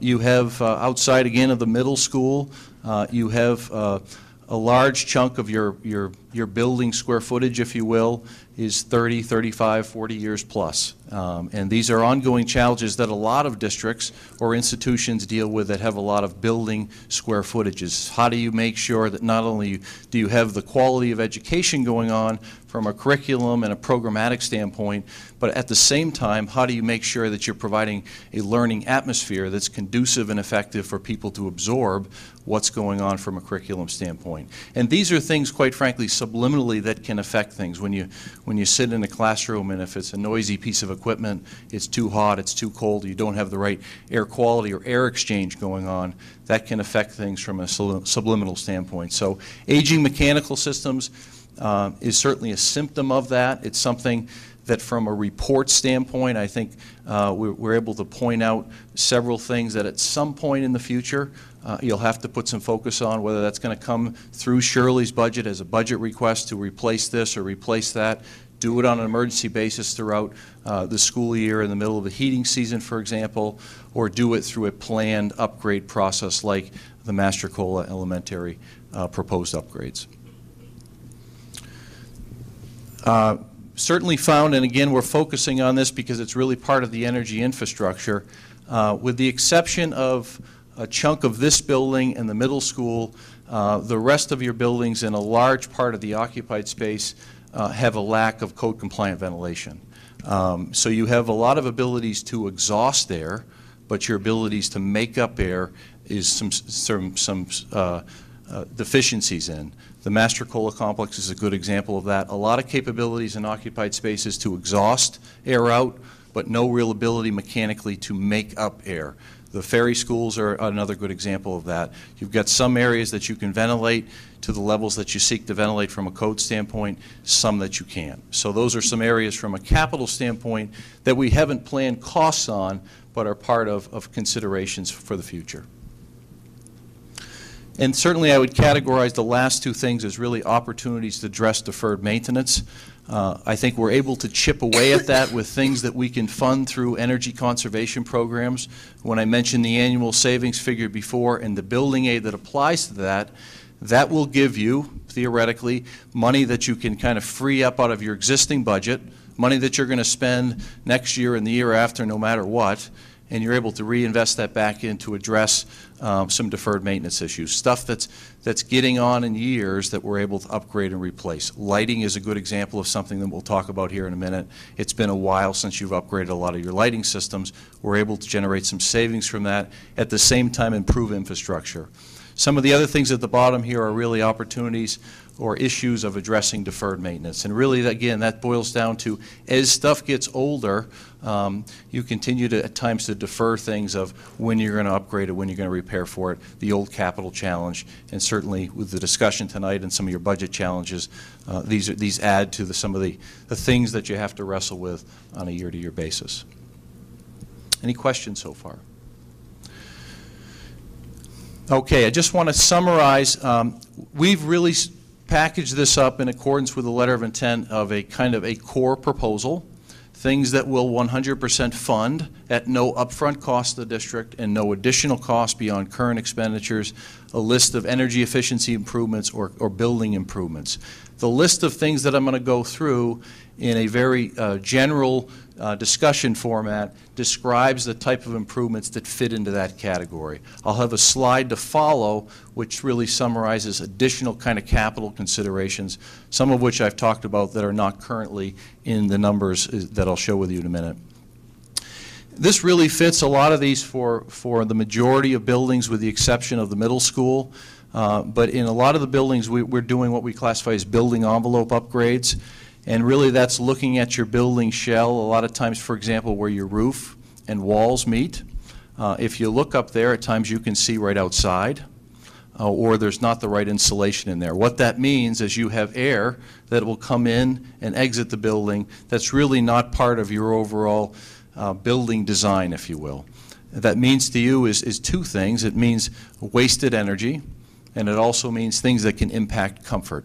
When you have air that's entering the building or exiting the building, that can provide some drafts at times and things that can affect people in certain areas of the building. So in general, building envelope upgrades are things that we're doing district-wide, again, the exception of the middle school, that are going to seal up the building from an infiltration standpoint. It would also include caulking, weather stripping, those types of things as appropriate on doors and windows throughout the district. You've got one of the things that I think Shirley was pleased about, and I don't mean to speak for you, but you've got an issue in this building where you've got some bats that will come in, and I think it's an ongoing maintenance issue. The building envelope work that we've prescribed here of sealing up those areas where they will come in will take care of that issue.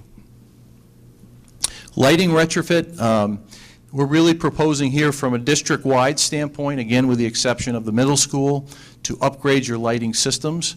The last time that was done was a number of years ago, and I think you're coming close to the period of time where you're going to start to systematically have more and more failures of the lights. The good news is that through public service, as New Hampshire taxpayers, we all pay part of our electric bill into a fee that funds an efficiency program. We're able to get a significant utility rebate to help buy down the cost.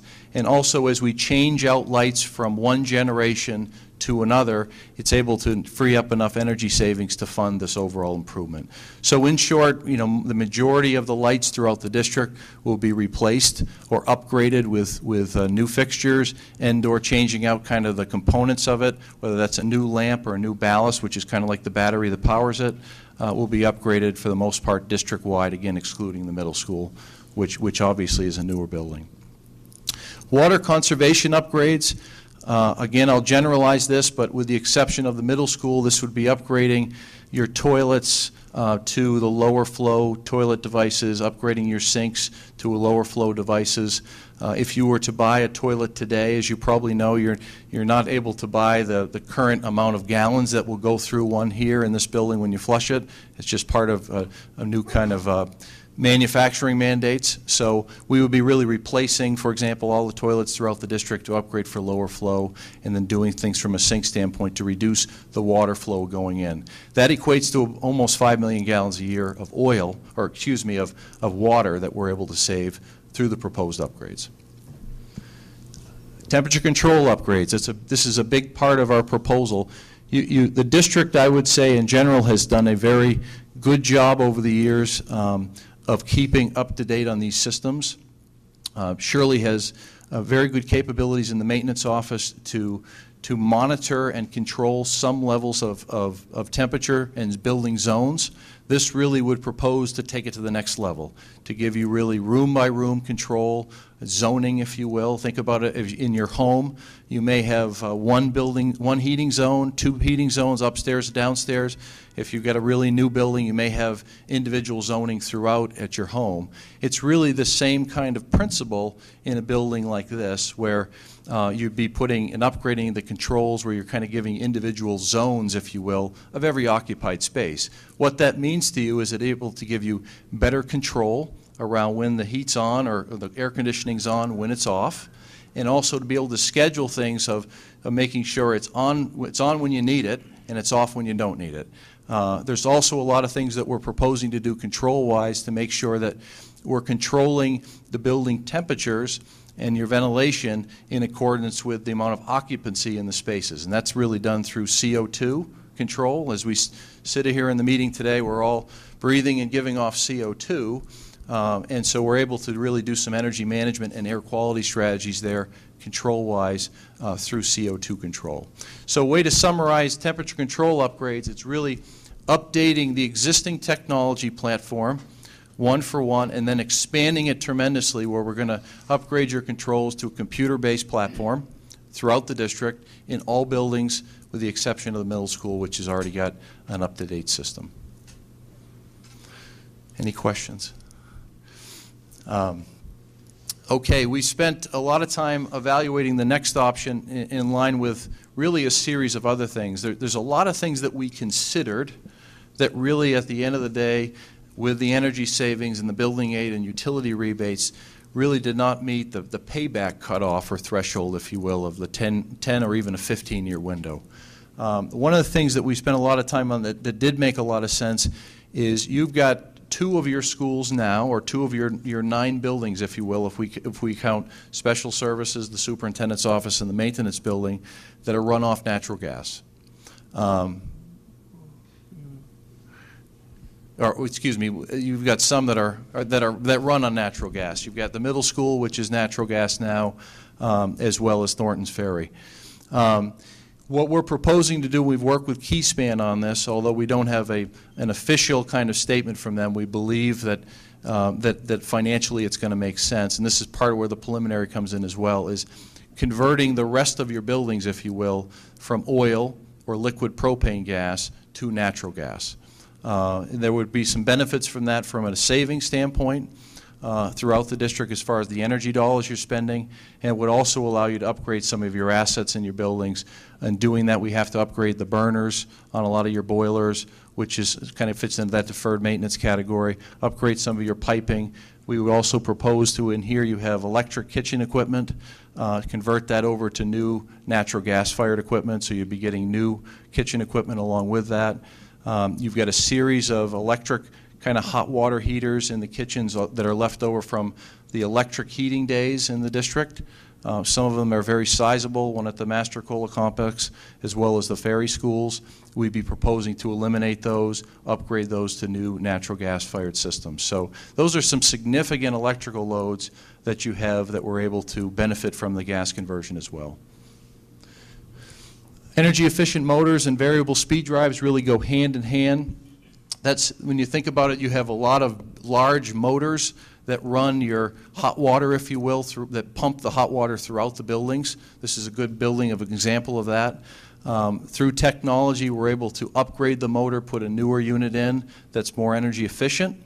And at the same time, we put a variable frequency speed drive on that, which really allows you to variate the speed of the demand of that motor depending upon weather or building load or occupancy. So you think about it, you can speed it up and you can slow it down depending upon the energy demand. That does a couple things for you. It allows you to save money.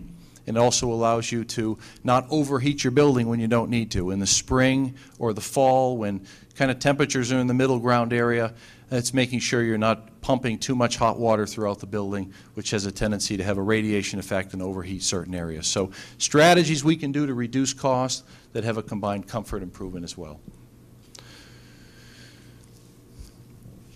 Well, they're doing some other control upgrades of things that we can do control-wise to isolate the boilers, where if they're not both needed to be heated up 100% the heating capacity, we're able to isolate one off versus the other, which allows you to save monies of having heat go up the stack. So we're proposing to do that where it applies in the buildings. Things like occupancy control of the locker rooms.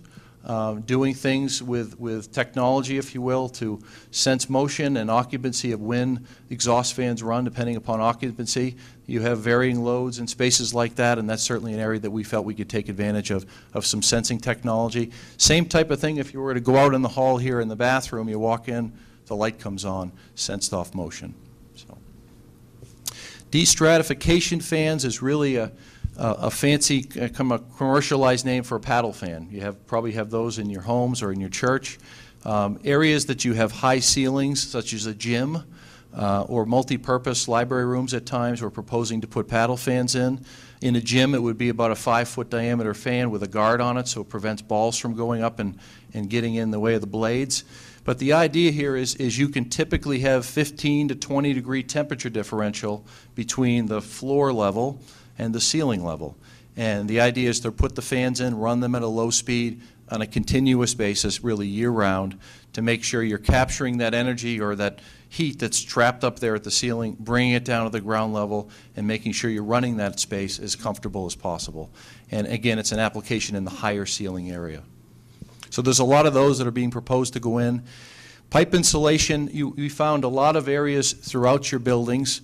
The Master Cola Complex would be another good example of it, or whether it was through abating for asbestos and taking the insulation off that was asbestos content and not putting it back on, or just was never really done when the original construction process was done. You've got a lot of pipes that are just pumping a lot of heat through them that are uninsulated. And so we can get two benefits out of that. We can get a savings, and also we can get some comfort benefits as well. When you think about if you have 160, 180 degrees of water going through a pipe and it's uninsulated and it's running through above head or by classroom spaces, that's going to give off a lot of heat that's really not part of your design. It also is something we can do to make sure you're not wasting it. In the Master Cola Complex, you have a lot of those uninsulated pipes above the ceiling, and it's really doing nothing but helping heating up the lower part of your roof area. So a way that we can save money and improve the overall environment as well. Domestic hot water kitchen equipment, I've talked about that, of looking for ways that you're running electrical equipment. This is the only kitchen we're really looking at as far as the conversion from electric to gas. But upgrading the equipment that runs. We've spent a lot of time in general throughout your buildings of data logging the actual run times of equipment. That's putting devices on that we can download back into the computer that show us over an extended period of time how long was stuff running and when was it off. We did the same with lights. We did the same with temperature throughout your building. So we have a lot of charts that we were sharing with Matt and Marge on last Friday that just really show you some of these things that we take into consideration to really understand how you use your buildings. When you turn things on, when you turn things off, a key component to us understanding a true savings potential for the district. And then the last thing here in kind of the self-funded piece is really a district-wide kind of energy awareness type program. And this is something that we've carried a budget for that really is going to depend upon the direction that you want to take this in. I think it would really start with co-authoring a good sound board policy around good energy management best practices from an occupant standpoint, of trying to encourage people through various curriculums or awareness programs or initiatives to turn stuff off when you leave the room, whether that's the light switch or your computer when you're done with it, to try to reduce the usage of small appliances throughout the classroom spaces. These are just good practices that at the end of the day really have an impact on budgets that you're talking about now and ways to reduce and contain costs. I think from an educational standpoint as well, from experiences in other areas, the more we can educate people around energy awareness, it has a benefit of you saving money, but it's also demonstrating and providing best practices for people as they go on in life or they go home to have good sustainability habits from an environmental standpoint. So we would propose really, to some extent at the board's discretion of how you'd want to work it into existing curriculums or existing training programs to develop an overall policy, and then to work with you on providing the training, the resources and tools to create a sustainable awareness program throughout the cycle of each year. It's something that it's hard for us to figure savings on, but it's one of those things we know if you're able to make sure you hit the behavioral end, it makes a big impact around costs and managing those costs on a going forward basis. So this is a part of our proposal as well that would really need to be developed collectively on a going forward basis. This is a summary of some of the things that we found that are kind of considerations. As I mentioned, we have a detailed report that we'll provide you that gives a lot more specifics on this. The first two are really in categories of areas that we felt you should add ventilation where you don't have it now, And again, that's going to be an area that you don't have any mechanical means to bring outside air into a space that's occupied through a ventilation system, if you will, outside of opening window. And at certain times of the year, that's really not a real good option to do. The other areas would be upgrading ventilation systems that are really at the end of their useful life. You've got a lot of varying ages of equipment.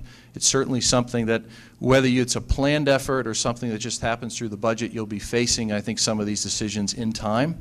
When it happens is somewhat hard to predict. You do a good job of maintaining your assets, but you've really extended the useful life with a lot of your systems. So some areas need to be upgraded. And then there's some other upgrades in general of just kind of some equipment at the end of its useful life, some boiler room upgrades, and then some things with the kitchen, ventilation and install around having the right makeup air and exhaust systems in line with the type of use that a kitchen space has. And again, these types of improvements that we're summarizing here in the detailed report and in the numbers tonight are not part of the overall cost scenario. Just want to give you a kind of a quick snapshot here, and I have a handout that will give all these numbers to give you a little bit of idea where you stand today in your costs. I think the big thing to focus on here is you're about $1 million a year overall, and you may be budgeting a little bit more of that going forward because the cost of energy goes up every year, typically with just utility rate increases.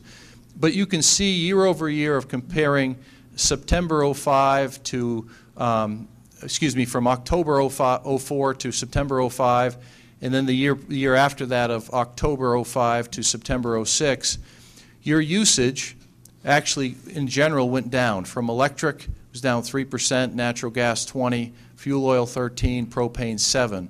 But your cost went up in every category, double digits. These are things in today's energy world that we've seen at home, we've seen in certainly within the school environment. It's almost a different age. There's a lot of volatility that's going on energy-wise. There's reasons for that politically as well as infrastructure-wise. As you face your budgets every year, it's harder and harder to work with the very little amounts of discretionary income that you have.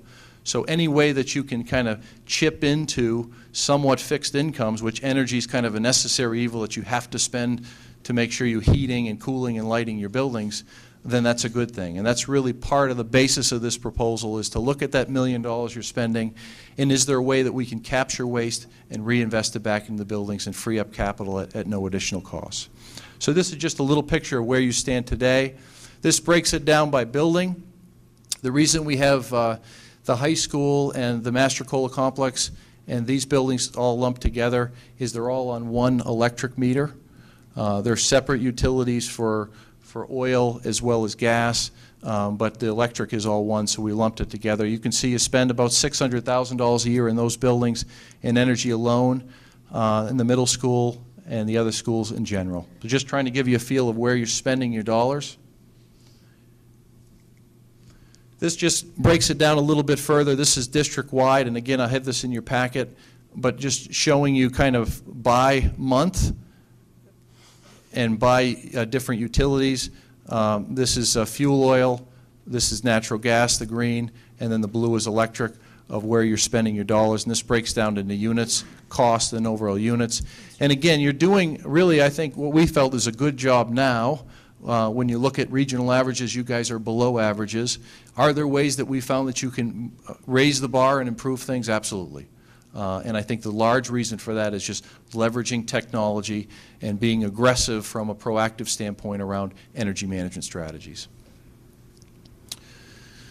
Okay, this next chart here really goes into kind of saying, okay, here's electricity, here's oil, liquid propane gas, and natural gas, and here's the buildings. And going from left to right shows your existing costs, your proposed costs through the upgrades, your cost savings by utility and by building, and then your percentage saved. So you can see some of the buildings we're getting into some pretty significant percentages. We're able to really chip away at current costs. I think it's important to note what we can save today, one would argue is going to have a larger cost avoidance down the road if the cost increases continues.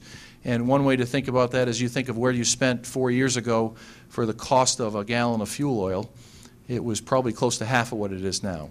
So the more we can guarantee as far as units of energy avoided, which is really the basis of our program, guaranteeing amount of gallons avoided or kilowatts of electricity, then really the more cost savings that will continue to be their cost avoidance in the future. I really wanted to just summarize now the costs. We've kind of, again, worked a base model of a 10-year self-funded project through the letter of intent structure that we've had of coming up with the recommendations that we outline would be self-funded in the from the lighting retrofit to the water conservation upgrades and the control improvements that will generate the overall savings. From a project cost standpoint, we have a total construction cost of about $3.5 million. Total interest, and again, we're trying to factor in all the cost scenarios here, over a 10-year term is about $850,000. Total project cost, you can see, is about 4.3. From a revenues or an offsetting standpoint, total guaranteed savings that we would be able to guarantee on an annual basis over a 10-year project is about $3.3 million. Again, this is money, whether you did this program or not, you're going to continue to spend.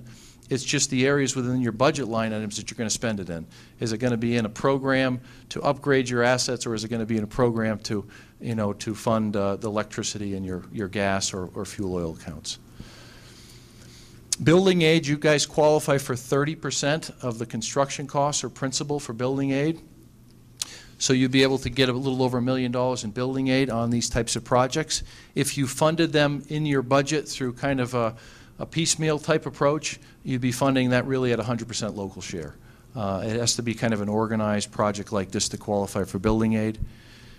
Utility rebate, we were able through Keyspan Gas and Public Service to identify a little over $150,000 in rebate money to help offset the program costs. And from a kind of revenue standpoint, it's a little bit better to the good than your overall costs of around $150,000. So think about this as this is not requiring any upfront money, basis what you're going to spend. And these costs really don't start to come into play until fiscal year 08-09. I think I have that right. Because the way this would kind of flow as proposed is we would need to build this project, which would take us about a year. It would obviously need to be approved at some point. And really the funding would not begin until sometime after July 08. So that's a little bit about the cost. Now the other thing that we did in the proposal and shared with Matt and Marge the other day is if you had, just to kind of show you some flexibility, there's some things that we outlined that we do not have in the cost proposal, such as some of the deferred maintenance things, the ventilation upgrades, and so on. We've really provided here a mechanism to say, okay, we've identified a chunk of savings in your budget. If you apply building aid, which qualifies, it gives you a little more buying power at 30% more for every dollar. If you took this from a 10-year self-funded project to a 15-year and just kept the savings and everything at the same budget neutral basis, how much more would that allow you to free up for capital? And at the end of the day, it would allow you to fund, oops, I'm sorry. End of the day, it would allow you to take the project cost here to a net of additional capital resources of about $1.2 million. And again, that's just saying we're going to take the guaranteed savings and we're going to extend those out from 10 years to 15. We get building aid on a larger amount of money because you're able to, you're basically going to pay it back over a longer period, and would allow you at no additional money to free up another $1.2 million in capital resources to really then prioritize some of these capital challenges you're facing from a building standpoint and see how far that really able to kind of chip away at that list. So, any questions? Yes. I think we just authorized our head of food services to purchase a steamer. That's going to be an electric steamer. I'm wondering now if you're looking at changing over that equipment to a natural gas type device. Do we put off the purchase of that steamer, or where do we go? It looks like we kind of have to make a decision on that real quick if it hasn't already been bought. I believe it's already been bought. Okay. Because I talked to your food service director, and you actually have two steamers in this kitchen. They don't use both of them from what I understand and from data logging. I couldn't data log that one because that one's been broke down, but I did data log the other one to find out what the usage was. And what I had talked to him about was where it's already been purchased or ordered, so you might as well say you've purchased it, is to let it come, fix that one up to where it is. Don't replace that one. Put in a new one for the other one to gas, and use that one as the primary as best as possible, the new gas one. Don't use the electric any more than you absolutely have to. You know, use that as a backup. It didn't make sense for you to spend whatever money you spent, whether it's $5,000 or $10,000 or whatever, and then throw it out, basically. It just, you know, it's too bad we hadn't been here just a little bit sooner with our proposal or talked to him, so you wouldn't have spent that and gone with all gas.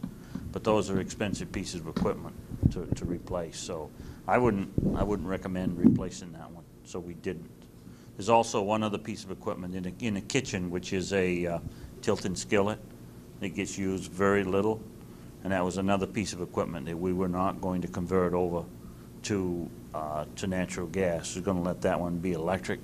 The usage just isn't there, you know, to make it worthwhile doing for the cost. So you have 4 convection ovens, a gas stove, a combination skillet, and 1 steamer is what we'd be converting over in this kitchen to natural gas. Yeah, because I had asked him about that. I said, are we going to be looking at a gas steamer as opposed to electric, knowing that there would probably be some savings, because to make electricity you're burning one fossil fuel to make another fuel. Yeah. And at that time it was discussed that we didn't have a connection to natural gas. No. It's too bad there wasn't better coordination between your survey and our staff's purchasing of that. We did discuss that, but it was after the fact. I mean, yeah, he didn't realize that we were coming in with the proposal that we were coming in when that decision was made. And there was propane available out here, but you'd had to pipe it into the kitchen just for that one unit, and I'm sure nobody thought of that, you know, to go through that expense at the time. There's certain economies of scale in working with the gas conversion around, you know, doing the conversion on the number of buildings and the volume that make the economics work, and they work on doing it on a smaller basis, and particularly when you have no gas in the building. It really didn't make sense at the time. But there's no natural gas available here now. It's out on the Boozing Lake Road. Right. But they are willing to bring it down here if you people want to, you know, commit to hooking up your boilers and stuff like that. Now, if they're bringing it down to the building, then we would pipe it into the kitchen and go with natural gas. If we weren't going to go with that natural gas conversion, we would go with a propane conversion. And we would pipe propane in. Yeah, propane typically is more expensive of a fuel, though, correct? It's more expensive than natural gas, but it's still... And it's also a reliability issue, too, because if you have an issue with the delivery not occurring at the proper time, you could run out of propane, which, when I was an owner of a small business, we had that happen several times to come into a 48-degree building, you know, and it takes 2 days for it to actually get warm again in the middle of January. You can run into that, yes. Yes. Your tank is big enough, and you know, they'll set up on an automatic delivery for your kitchen, so you wouldn't have that as a major problem. You're already using that propane up to the upper elementary. That's propane, all that whole kitchen there. I don't, as well as another heater in the back room. I don't think you've had a problem with running out, but I mean, anything can happen. I mean, that's... One last question. The going to a natural gas, it eliminates kind of a competition that you might have with some oil. Is that our best choice? Well, we spend a lot of time on that, and actually the reality of it is with natural gas, it still gives you the competition, perhaps as good or better than you have with oil right now. Natural gas is deregulated just electricity. In electricity, we now have choice in New Hampshire. Probably more choices will become available in time as we get further into it. But you have, I think, 4 or 5 licensed gas suppliers in the state. that you can buy your gas supply piece off. When you get your bill, you have two pieces to it. You have distribution, which is by law done through Keyspan. You're in that kind of, it's like PSNH territory, if you will. It's about 20% of your bill. The remaining 80% of your bill is the gas supply cost. So you have a series of licensed suppliers through the PUC, Public Utilities Commission here in the state, that you could buy gas for. We have planned our savings on Keyspan current rates, which arguably is a conservative position where we could then go out and work with you to broker a supply deal on an annualized basis or a 6-month basis to get you a better deal. So you do have choice, and arguably you'll have better competition with that than before. You also have, and these are kind of discussions perhaps for a different day, things that we could look at as far as you have oil tanks in the ground now, which has some pluses and minuses, but keeping you with, in time, some dual fuel capabilities around choice as well, of having 2 options of fuel choice in the future versus 1. So. Jody? I just wanted to speak. I understand what George is saying about the steamer, but if I understand correctly, Mr. Lucy, we're talking about this plan, and implementing this plan is going to take time, and we were talking about like a year at least. And from what I understand, the kitchen was in need of a steamer that works now. So I mean, yeah, possibly we could have waited, but this procedure that we're going through right now, by the time we actually, if we do approve this plan and we get natural gas here, it's going to be a year down the road, and I don't think we could have waited that long for a functioning steamer in the kitchen. So I think it's a very valid point. Yep. Thank you. And if I can add too, I wouldn't have been in support of purchasing a steamer that required us bringing natural gas in from the street just to address the replacement of a piece of kitchen equipment. And while we might speculate that hindsight is 20/20, it is just a piece of the chronology here that we couldn't have anticipated. Yeah. No, and I think, but the kitchen is a good example in that case of in the future, if you were to install the upgrades, and we're looking out 24 months, the next time a piece of equipment fails, whether it's the kitchen or some other control device, it's going to kind of have some of those intangible cost benefits to the program. We're really talking about tangible cost savings here of stuff that we can point to in the budget. We can guarantee it. We can measure it. State aid is something we can feel and touch. But you just don't know when things fail. And those are some kind of side benefits from a maintenance standpoint that come along when you're upgrading systems. Lights is a good example. You spend a certain amount every year replacing lamps and ballasts as they fail. If we put an upgrade of that in its entirety, those costs will drop in the budget for a chunk of time. Rose? One of the budget items that we addressed the other night that was an item that was taken out of the budget that Shirley had proposed had to do with cleaning of ventilation ducts, or just, I guess, the whole system. And my concern was, if that was in the budget to begin with, it was probably something that needed to be addressed. And I was concerned about the current air quality. And is that something that was monitored in this study, and is it something we'll be able to get some information on? Yeah, we spent a fair amount of time on it. We looked at really your infrastructure to, I guess, when I refer to air quality, it's really talking about ventilation. It's there's a lot of things that fit into an air quality definition, but when we speak of it, it's the proper comfort controls, and it's the proper air exchange in a building to really flush out a space, which quite frankly really dilutes a lot of other problems that can rise up from an air quality standpoint. So we spent a lot of time looking at your infrastructure to support what I'll call code compliant ventilation. And code compliant is when the new middle school was built, you had certain building code standards that had to be built for to be, for the building basically to be constructed and signed off on. You're grandfathered in a lot of your buildings, so you really don't have to meet current code, and they're not going to come in necessarily and mandate that you meet it based upon current statutes and requirements. So we evaluated your infrastructure to say, okay, if we look at current code requirements, like the middle school, where do you stand, what's your baseline today versus that code? We also did a lot of testing in the various buildings around various ventilation air quality parameters, such as CO2, such as temperature, humidity, some of those factors, CO2 being the big one. When that gets above a certain threshold, you can have some impacts as far as the learning environment, where if it gets a little, above code levels, sleepiness, tiredness, headaches, drowsy, those types of things that really subliminally affect what's going on. Higher those levels get, the more impactful they can be to various students.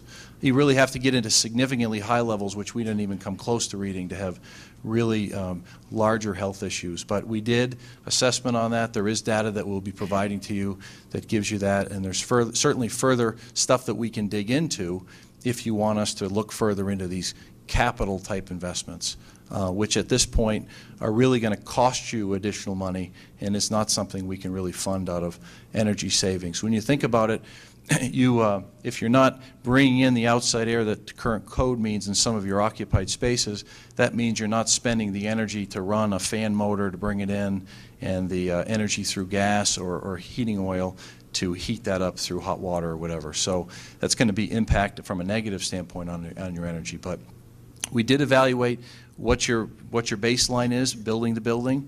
We have initially put together some preliminary engineering and design around what proposed solutions would be. We stopped at that point, though. We did not add cost based upon feedback of where you stand currently from a budgetary standpoint.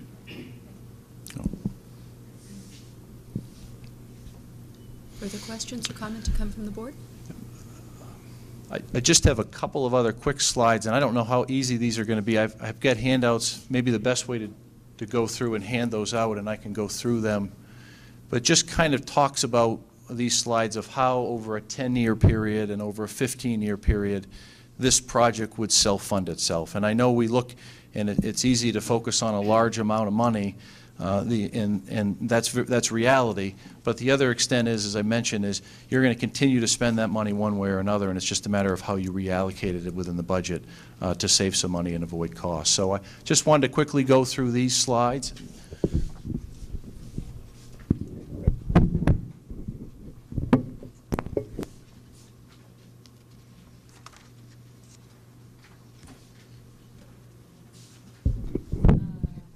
If you open up to the first of those, which is at the rear of your packet, the best way to look at this, and I'll use the guide up here as a reference, is that above the double lines here going left to right, consider kind of your budget, your revenues, if you will. Below this is your costs.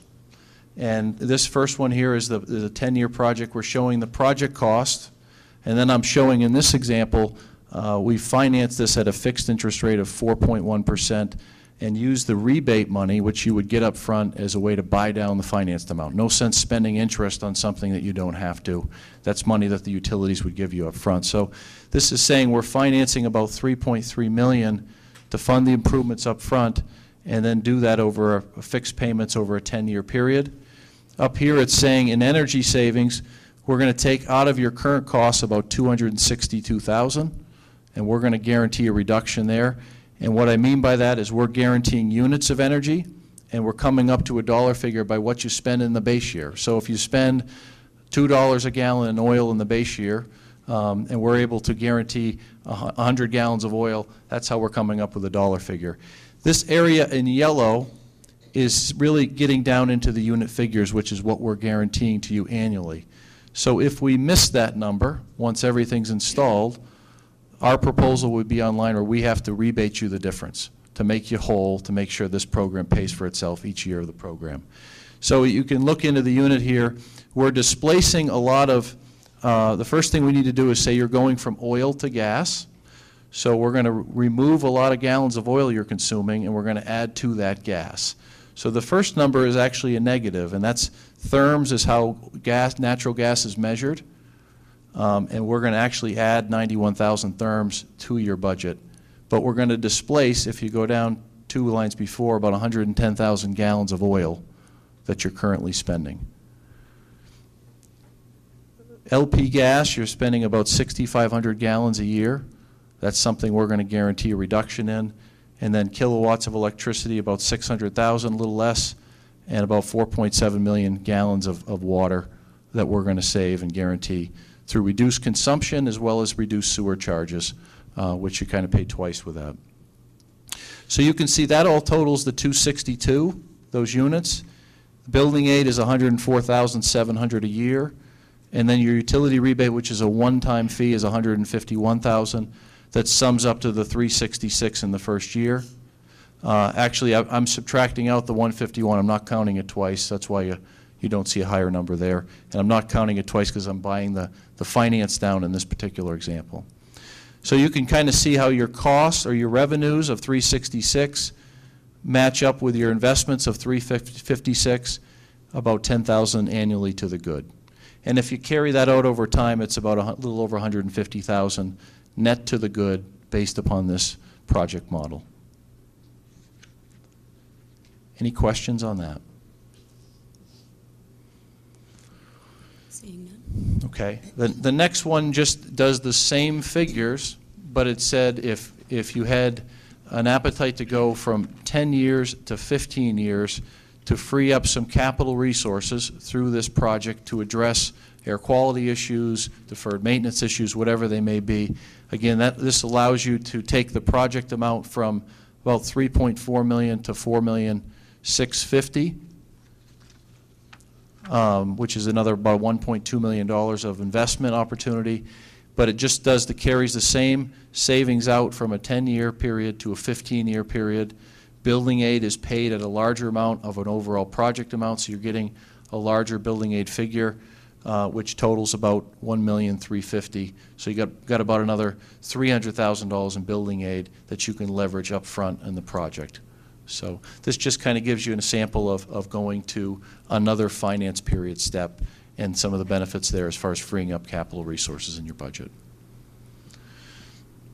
Next steps really is, again, this is kind of the first introduction since we've spent a lot of time going through your buildings. It certainly is to solicit your feedback from questions and analysis of further discussions around this, getting into perhaps additional detail around the final report, some of the testing results that we did more specifically, getting some direction from you around kind of what shape, what size would you want this to be based upon our information that we provided, completing our overall proposal design and pricing, and then going into, if a project is accepted, to a construction phase. We're projecting about a 12-month period to install everything. So if you were to look at the April timeframe, let's say, or May as a start point, construction would be done in about a year from there, and that's when your program cost as far as the debt service would begin in, let's say, July of '08, once we have everything installed and the efficiencies are in place.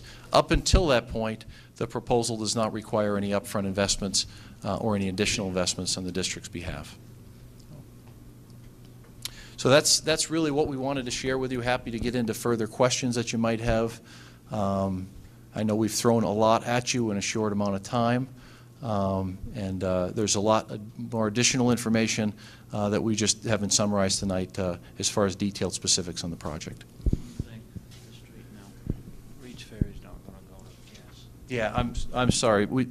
Wally just corrected me there when he reacted to my gas comment. The gas company would have had to run a little over a mile of piping to connect to Reed's Ferry, so that would stay as oil and not go to gas. So I stand corrected. All the other buildings would be converted. It just was not cost effective of the run, the distance they had to go for them economically to convert Reed's Ferry to natural gas. So I stand corrected there. Further questions? Discussion from the board? Jody? My one question would be, can we make this part of the room a little bit warmer during board meetings? We freeze over here. Talk about temperature fluctuations. Thank you very much for your, pardon me? That I know George keeps threatening me. But I think you talked about a blanket, right, George? Thank you very much. This is really, really interesting, fascinating stuff. And in addition to, talking about dollars and savings as far as especially right in the middle of our budgetary process. I mean, that's impressive. That's real information. I also would like to point out that we as a school district taking an initiative to be responsible consumers of energy, I think is a fabulous step for us to take and a fabulous statement for us to make as a school district. So I don't want to lose that component. Yes, saving money is great, but also to be responsible consumers of energy, I think says a lot about a school district. So thank you very much. Further comment or discussion? If I may then, we really have two options with how we deal with our next steps. One would be to generate a subcommittee of sorts, like we've done along the lines of the Healthcare Containment Committee, whereby in the month of January, or the not too distant future, we would task one or two board members with meeting with building administration, Shirley LeMay, and as needed with Jim or with Wally, a representative from Honeywell, so that we can gather data and have really a good firm grasp on what all this information needs. The second option that we could propose or agree to would be to hold like the budget workshop type hearings over the month of January, where we meet as a collective board and we do that, engage in that same sort of process and address really the next step issues. Is there any preference by a board member as to one way or to the other? Jen? I personally would probably prefer doing the whole board meeting, just so information, and any little piece of information doesn't get lost in the translation when it comes back to reporting wise. That's just a personal thing, I guess. Other comment or preference? Rose? I think since this would be a very long-term program and a very long-term commitment for the district, I certainly would want to proceed with asking as many questions as possible and having as much public input. And, you know, because there are a lot of people who just, you know, we don't know everything on the board, and I think that there's just so much to be educated, just even as a board member about it, to be able to have input from our constituents, I think would be a big piece of the process, and to further look at, and maybe it wouldn't be a bad idea to have a subcommittee just to ferret out what are the important key components that would be a part of this public hearings, for lack of a better word, to give, you know, to bring forward and to question, and actually to ferret out, you know, the questions that are really important, and to get more of a handle and an understanding on what exactly is being proposed and what are we looking at as a long-term commitment. I would be in support of, you know, possibly a short-term committee and then have that end with maybe a public session to get input and feedback from. Okay. Further comment, discussion? George? I would support Rose's idea. I think, I know the administration's already been involved with this project. I definitely would like a little bit more time to study this information, though it looks very good right now. I would think maybe perhaps a small subcommittee with 1 or 2 board members, as you had said, and then perhaps 1 or 2 meetings in January or early February, and then wrap it up. Okay. Rose, are you in agreement with that? That's good. Okay. Jody, do you have any stand one way or the other? That's fine. I mean, my only, I would side on that, with that area, do it with subcommittee, and then a large group back together, for the reason that it may be more effective for us to not dicker over when we're all in ability to meet in those budget-type workshop timeframes. If we can then come back and get the information as a public board, that I think would be great. I don't know, too, how this impacts the timelines. Matt, what does the DRA say in terms of filing our warrant articles or anything like that that we would need to move to ballot? Yeah, just so everybody completely understands, even though this is paid for by cost avoidance and building aid, and really the net impact to the bottom line is supposed to be, well, it's guaranteed to be zero from Honeywell, you would have to indeed have a warrant article on the ballot for either the $4 million or the $6 million figure. And Jim, there's a non-appropriation clause in the lease. So by having a non-appropriation clause in the lease, you would only have it be able to pass with a simple majority, which means if the funding isn't there 1 year, we don't have to go forward with the lease. We can break the contract. So it would have to be a warrant article. It would have to be a simple majority, and probably the last day for petition warrant articles is February 15th, something like that. Jim, what would our options be, too? If this were to fail in a warrant article, or what we would bring forward to the warrant were to fail, is there an extension that we could possibly have into another year, or is this only a proposal for this year? No, I think there's flexibility there. I know we talked about that up front, and you know, if it was to fail, I mean, we're certainly committed to continuing to work with you to go at it another year. If it was to go forward and fail, you can think that we've at a minimum now identified over $250,000 a year you're spending in energy that's going to be wasted, and then every year you wait in construction. Typical rule of thumb is certainly 3 to 5% of costs will go up from one year to the other. So you look at, there's probably a significant amount of money that could be impacted year over year, but certainly we're committed to working with you over the long run with the process if it does fail. Marge? I think when we talked with Jim, we really wanted him to come forward in a comprehensive way, where normally Merrimack is looked at as being very much into phases. We do phase 1, phase 2, but in this particular case, in order to realize building aid, as Jim says, you have to look in a holistic way, or you're just not going to be able to get that kind of help. And so it made sense to talk about it in totality. I think if your goal is to really attempt to meet that deadline, then we really do need, I would offer up, we do need a small subcommittee, I think, to work with us right after the holidays to just take what he's given you, because obviously Jim and Wally and another engineer, Russ, worked very, very hard to say what are the most important pieces. And remember, he already said that the Merrimack School District as a whole is already doing a lot of things well.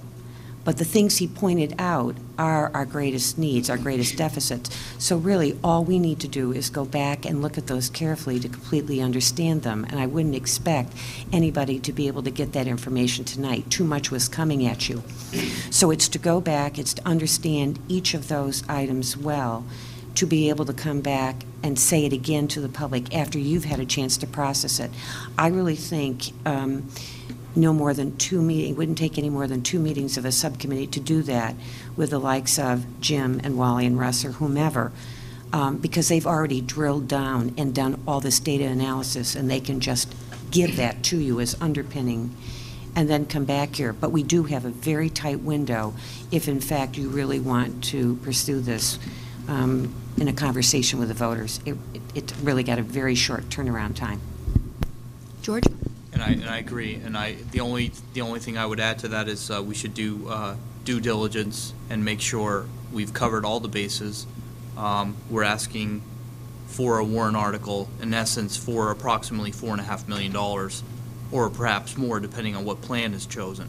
I think what we need to do is find out which plan are we choosing, and have that warrant article ready by the last school board meeting, or for a vote for the last school board meeting in January, to then present as a warrant before the February deadline.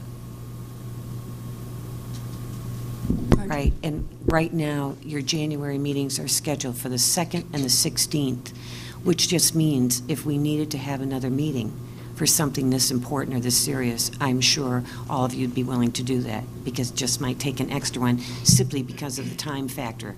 but I think we certainly have the study and the underpinning to help go forward, which is what I think this board wanted. This board said energy management is a very major topic to be addressed. Therefore, Honeywell really worked hard to try and get this information turned around so that you'd be able to take a look at it before this next deliberative session. Yeah, and I think the importance of energy conservation, just on our bottom line, could very well mean the difference between programs or something else that the money could be utilized for. I'm sure we could find a way to spend it. That I have no worry of. So rather than put that in wasted energy, I feel this is a very important program. I think this is a very important program. I just want to make sure we do our due diligence before we commit to anything of this size. George, knowing that this is something that you're very interested in, would you have availability to serve on a subcommittee? I can do any evenings, usually. Anything after 5. I'm very restricted in the day as far as when I can leave from work. I could set possibly a half day, something 8 to noon or noon to 4 for a meeting, perhaps once in January. But it requires me to take time off from work, so I'd have to work around that. It would have to be, it'd have to be a day when everyone could definitely commit to a meeting. Okay. But I would be willing to do that. Okay. Let's recall, too, that in January we're also moving our budget forward. There's going to be several evenings that will be taken up with budget committee hearings and workshops, and that in the sense of working with the administration and our representatives from Honeywell, probably 2 meetings would be required. Am I speaking out of turn, Marge? Are there other board members that would be interested in participating in a subcommittee? Jody? I think if we could split it, I think even if we split it where Jody does one meeting and I do the other, or if possible, both of us at the same meeting, at least we'll have a board member in presence for the committee. Do you foresee any of general population or our constituents on the subcommittee? Who will be made up of the subcommittee? I don't see it that way right now. I think let's just get the information, get the questions that we need in a real concise fashion, and then bring it back to full board and to, public hearing or participation as warranted, whether it's during a regular school board meeting or an especially scheduled event. If I can comment too, I'm going to suggest that we have 2 board members in attendance. I can certainly flex my schedule. Rose can also. And the reason that I say that too is because it's such a complex issue that I know I would want a backup set of eyes and ears just to clarify that is in fact what I heard and that this is perhaps the best option or maybe a different consideration. But we have no formal or no other plan, and if this is kind of our plan, so it's either yay or nay on this plan that we have from Honeywell. Yeah, either you're choosing to go forward with this this year for this ballot coming up, or to defer it. That would be your choice. And I think, George, the ultimate goal is on that next steps page, that could be something that could be dealt with just in a real manageable fashion, and again, really concisely and in a thorough manner as well. So George and Jody, if you would be willing to work with administration and understand that you can call on Rose or myself. Jen's nodding her head too. Marge, if you would establish some dates and times and contact Jody and George, that would be appreciated. Jim and Wally, I thank you so much for your presentation, the opportunity to work with our district.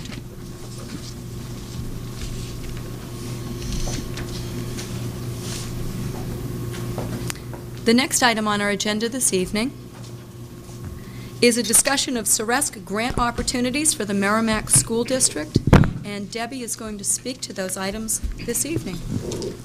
Yes, I would say this is another example of a way that we're stretching our resources through our membership in Ceresc. And having been in a meeting today at Ceresc about one of these grant opportunities, I brought with me at the meeting our district logic model, because we were supposed to speak about, each district, in other words, was supposed to speak about kind of where we were at.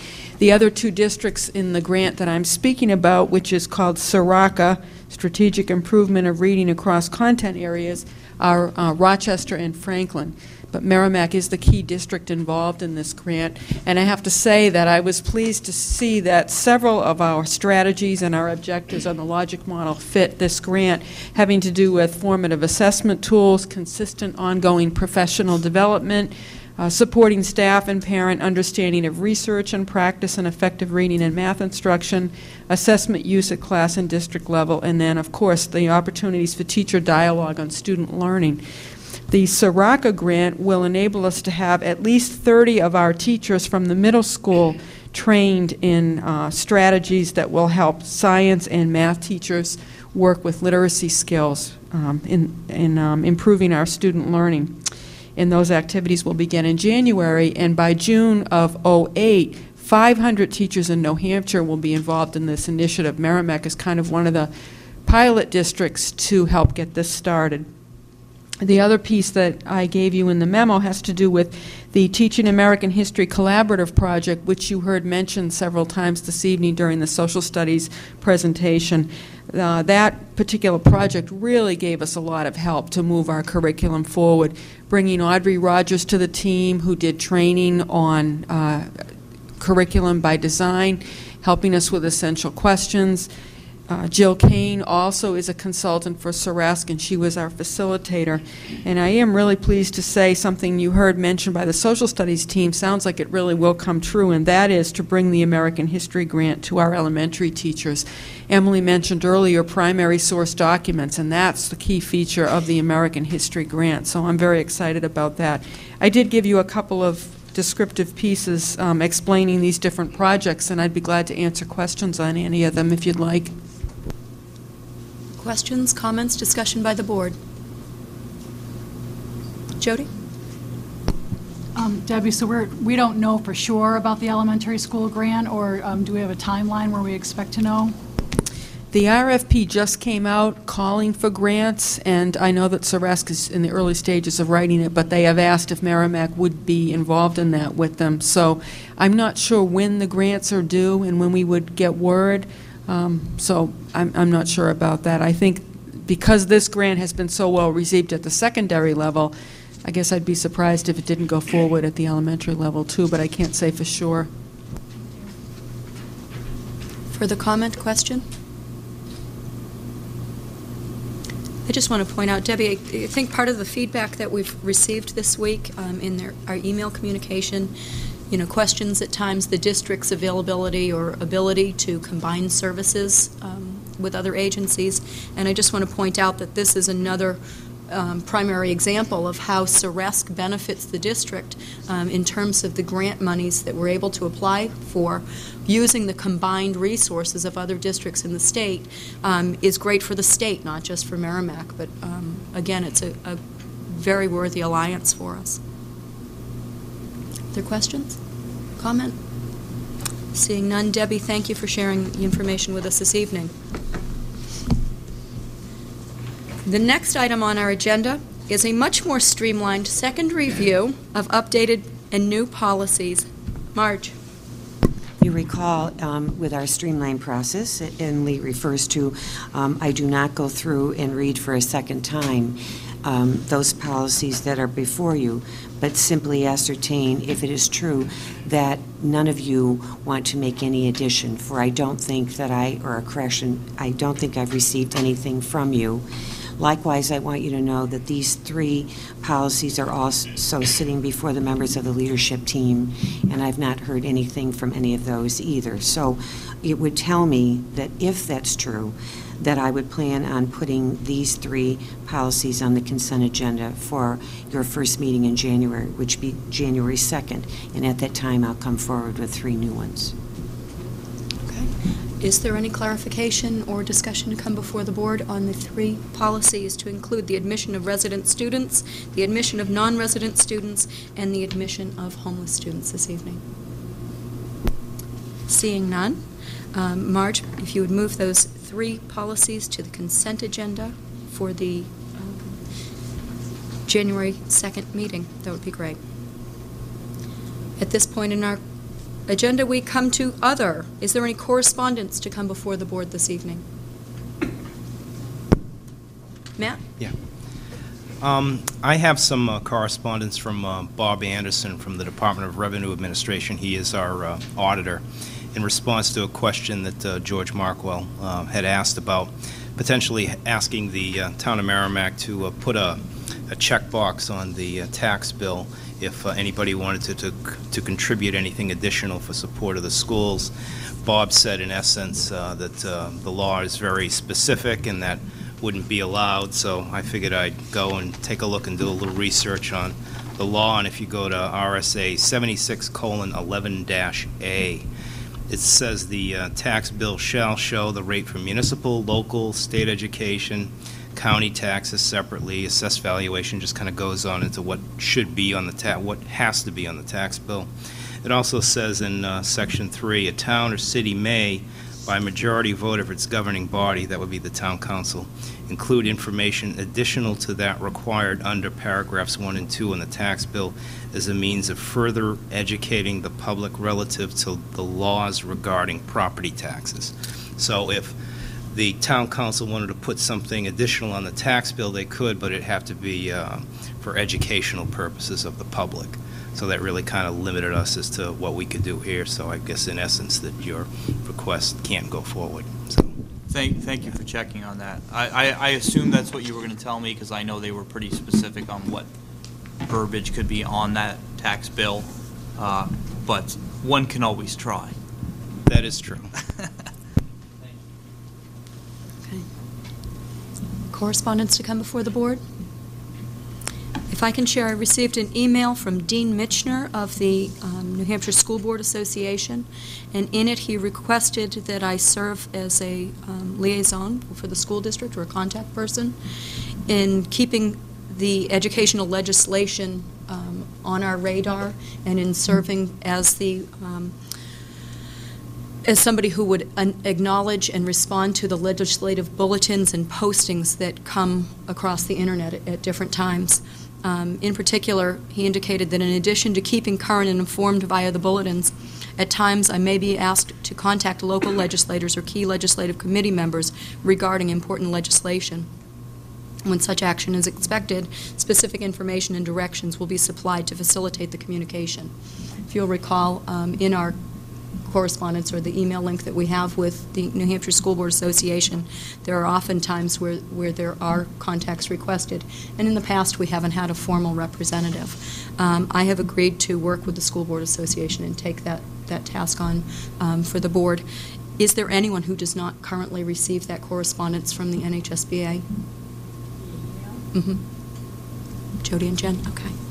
I will forward a bulletin on to you. There's a link at the bottom that asks for contact and information. And he does do a good job of keeping you abreast of everything that's going on. Sure.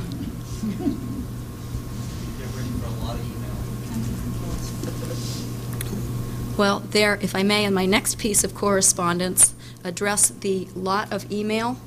On Saturday, when I opened my email again, I had burgeoned to 71 emails from contacts and constituents here in the district, and respectfully, if I am in delay of response, understand that I'm trying to dig out. It's important that we receive the constituent feedback. I think it's a key element in our process this year in advising our decision making, and again, thank you for the correspondence, and I hope to hear from more of you. Other correspondence to come before the boards? Any comment? George? I would like to make a comment. I don't think any board member takes our role lightly, nor do I think we make fun of or poke fun of having to cut budgets and make tough budget choices. If humor was relayed in some fashion, it was taken out of context. And I don't know of any board member that made light of the tough job that we do have. And that was one thing I was not in agreement with that was stated tonight in public comment. I know that these are definitely tough times, and I think everyone has had to pull their belt strap a little tighter. And I know I take my job seriously as a board member. I feel my colleagues also do. And that's pretty much all I have on that. Thank you for that thoughtful comment, George. Further comment to come before the board? Jennifer? George, you beat me to it. I was going to respond to that as well, and I just wanted to say that if it was taken that way by anybody in the public, that it was not intended to. We're certainly not taking any of the decisions that we're making lightly, and I think I can speak for everybody on that. I generally speak for myself here, but I know that this has been tough on everybody, so I certainly didn't mean it to be that way if that's the way it was intended. It came across. It was not intended that way. Thank you, Jennifer. Further comment? Is there any new business to come? I'm sorry, Jody. I have a tendency to do that. Comments. First of all, I'd like to reiterate Emily's point about the emails. We've had an awful lot of contact, telephone calls, emails, public participation at our meetings, and I wanted to thank everyone who's taken the time. Everyone's put such great care and thought into their message to us, and I personally appreciate it. I think we as a board need to hear it, and we are listening. We are absolutely listening, and we do take this very seriously. These are not easy decisions presented before us.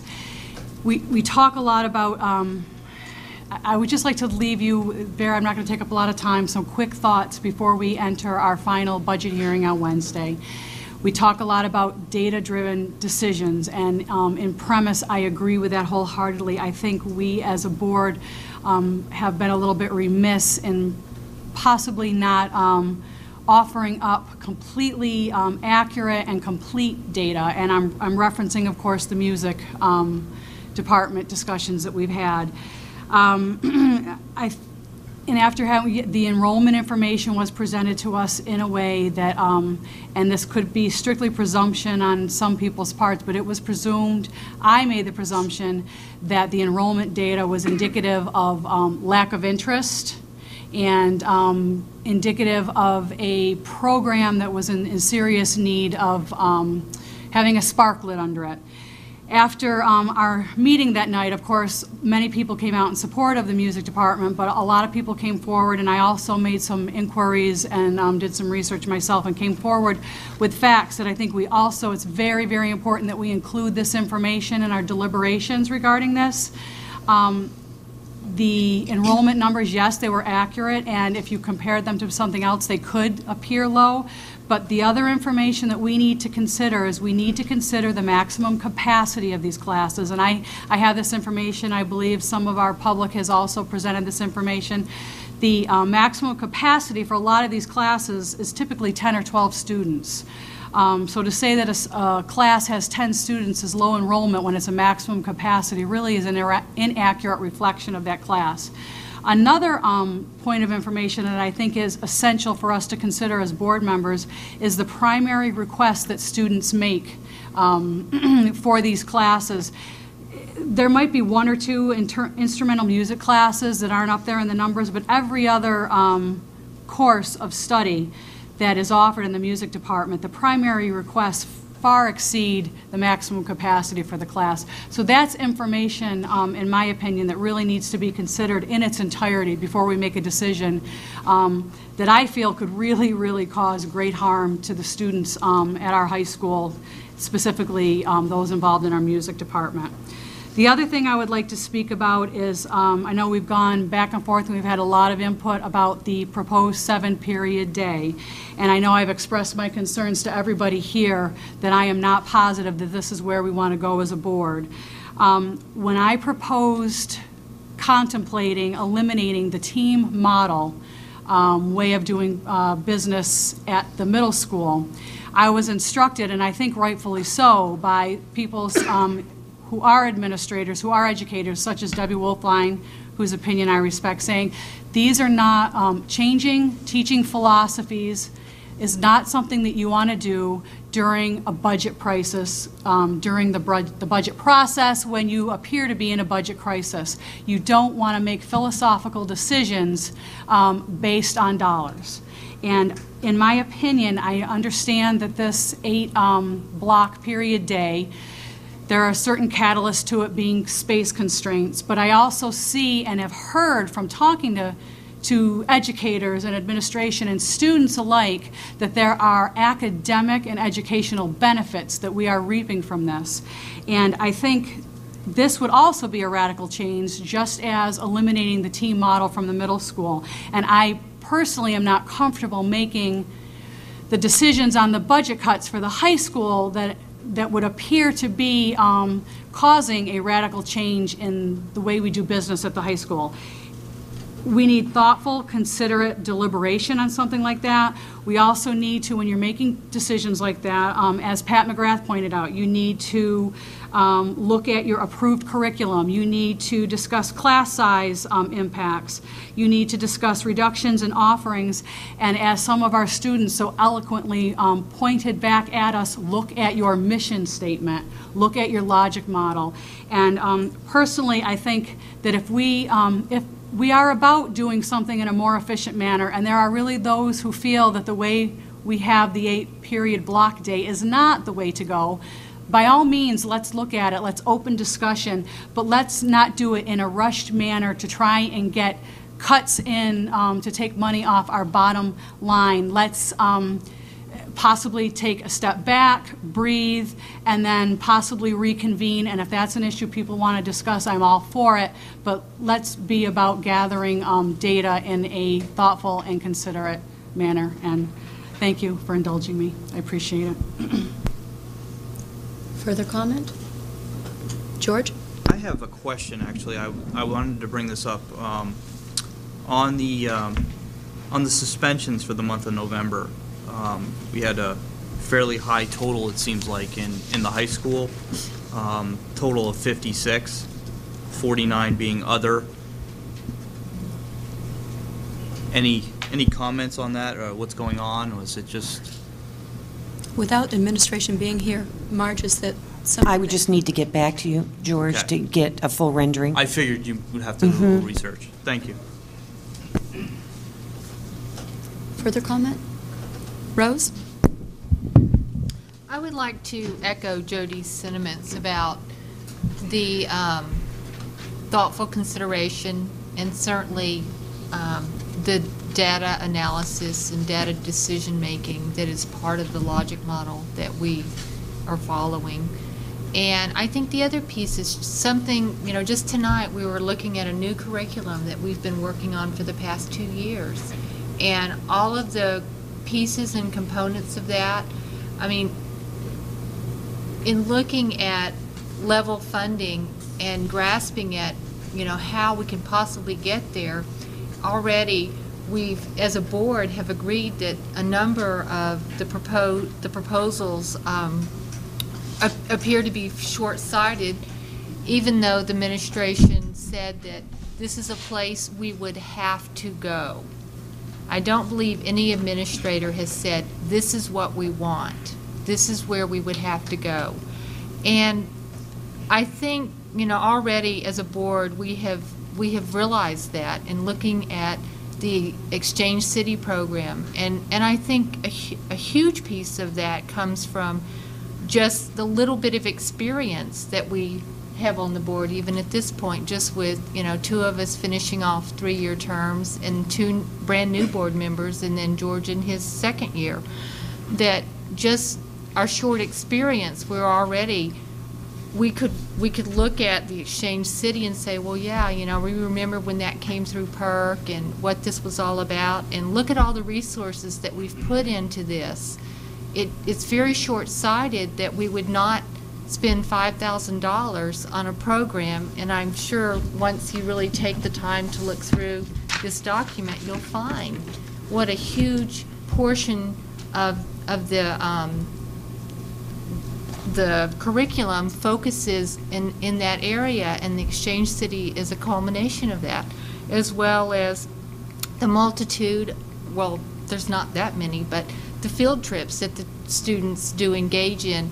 You know, this is social studies. This is being out and being social in our society. And I think that as we proceed through the rest of our hearings, and even more importantly, as it moves forward to the Budget Committee, I hope that the public will continue to be a part of the process and just help those that have been elected to represent you truly represent what your concerns are as far as our budget goes.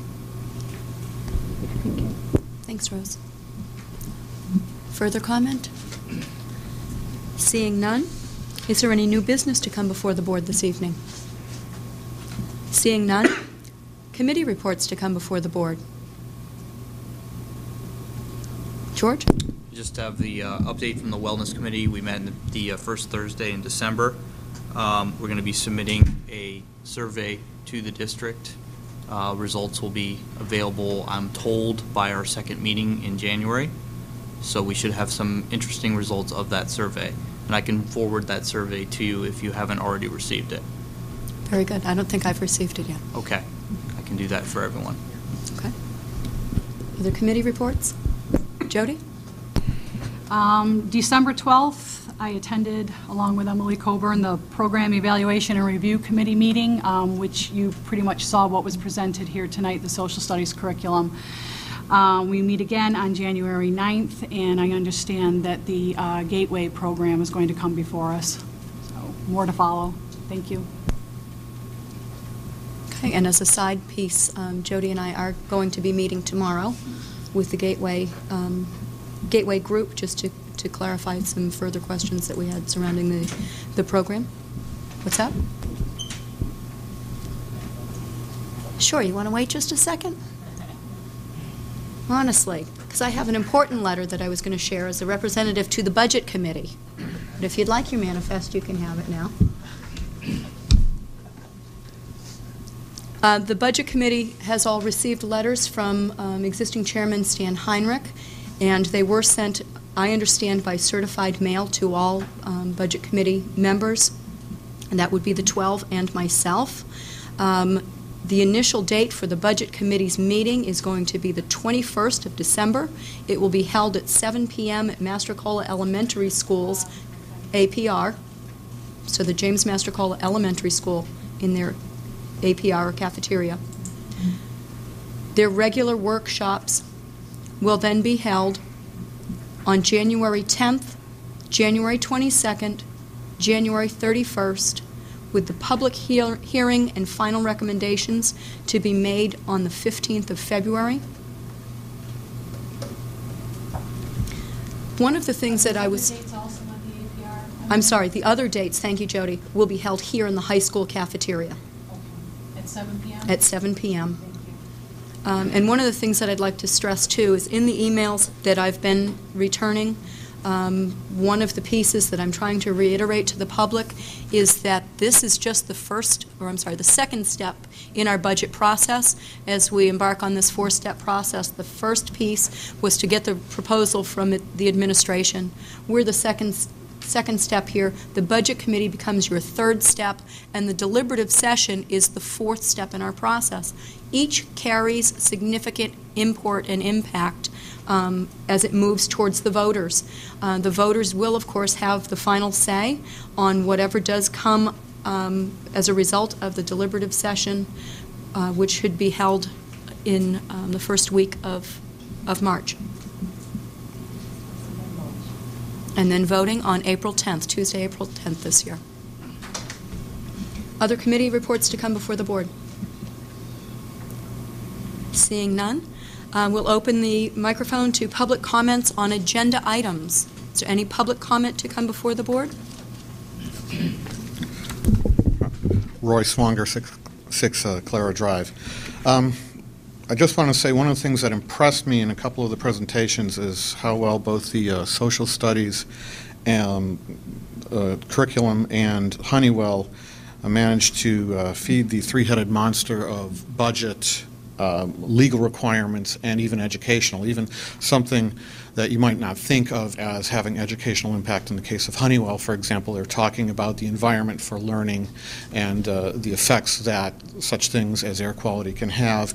And even in the social studies curriculum, they mention budget impact, and of course they're dealing with the state the state guidelines, requirements, curriculum templates, and so on. And in the ongoing discussion of the position cuts or proposed cuts, I think that the one of those three mouths that has been perhaps underserved, at least in terms of public information, is the educational needs and what the school board's view of that is. I heard some good information on that in the comment section here, but perhaps because the budget activities are always couched in terms of budget, and because you cannot avoid any of the state requirements, those are always very distinct. They can be encapsulated by numbers, by legal requirements. The goals about what we're trying to do educationally with our resources are a little more complicated, harder to understand, harder to articulate in a very concise way. And